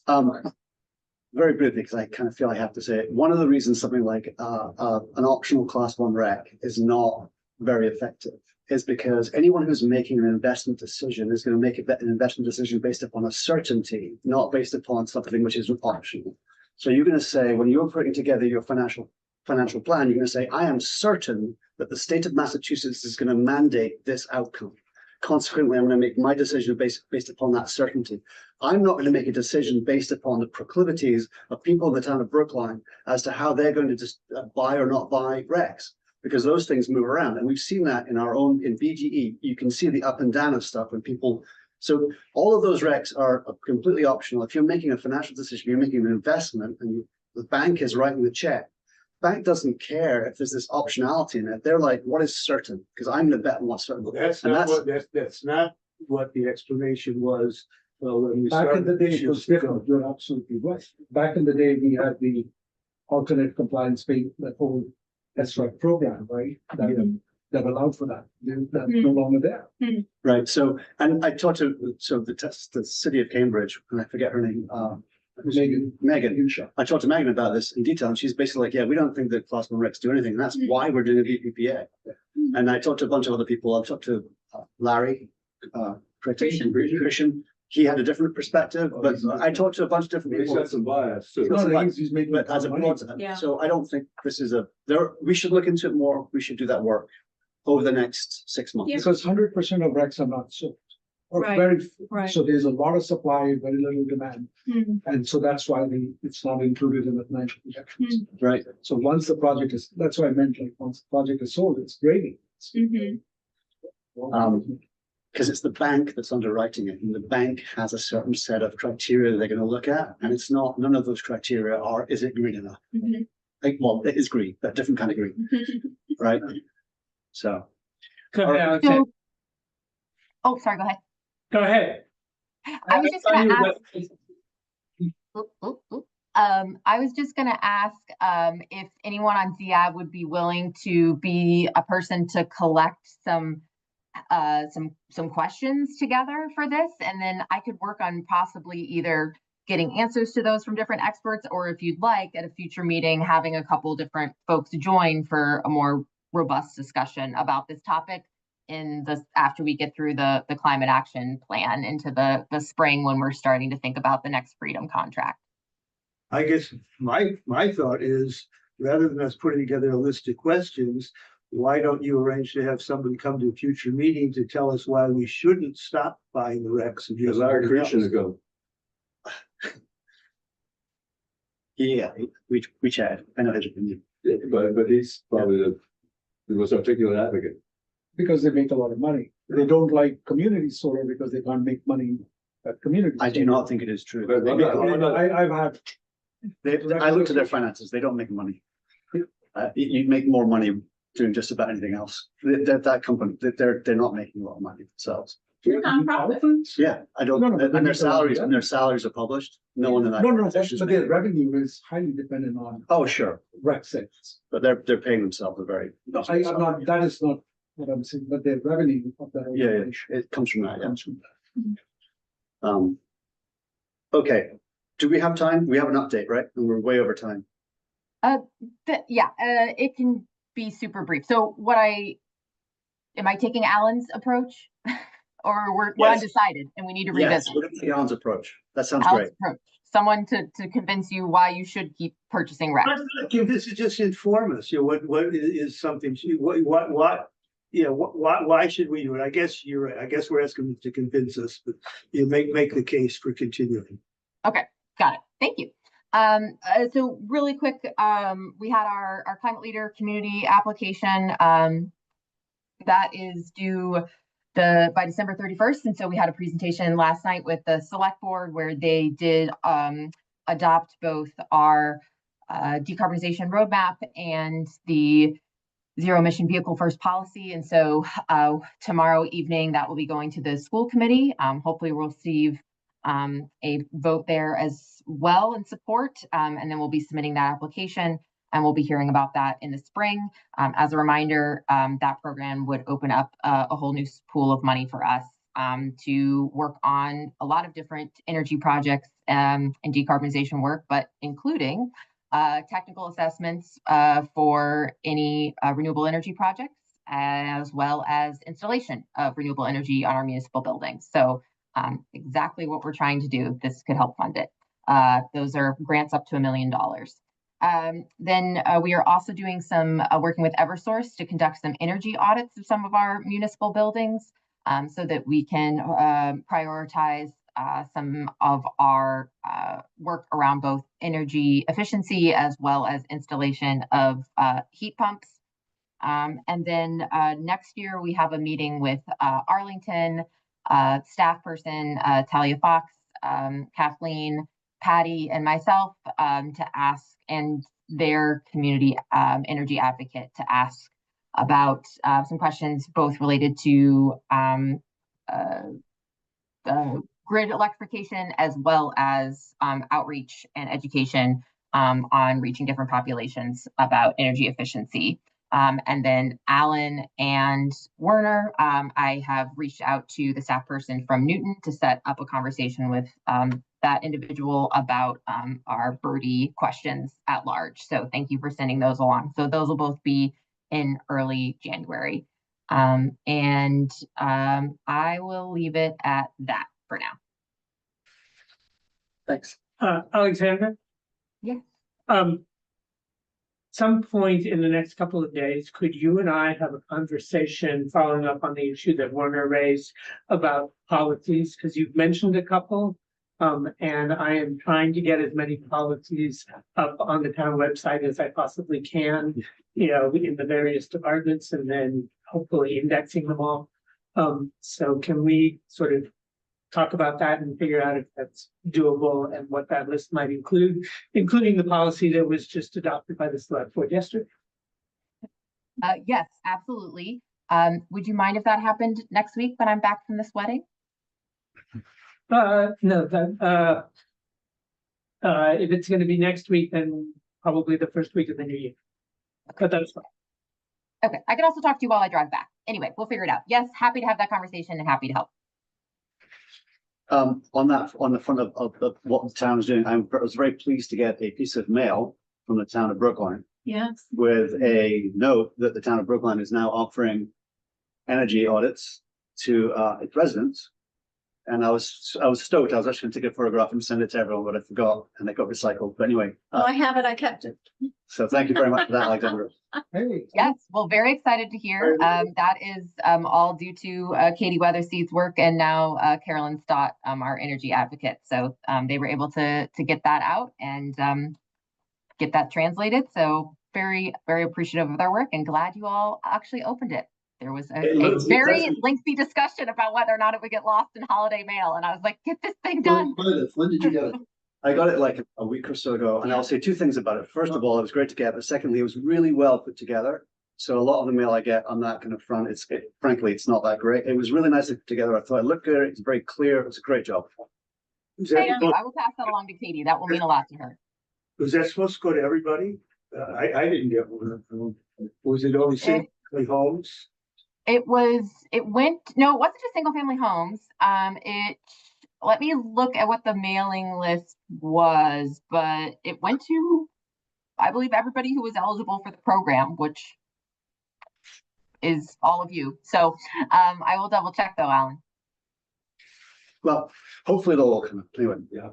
Thanks so much. We need a motion to adjourn. I move we adjourn. Second. All in favor, starting with Kathleen. Yes. Yes, yeah. Great. Nash.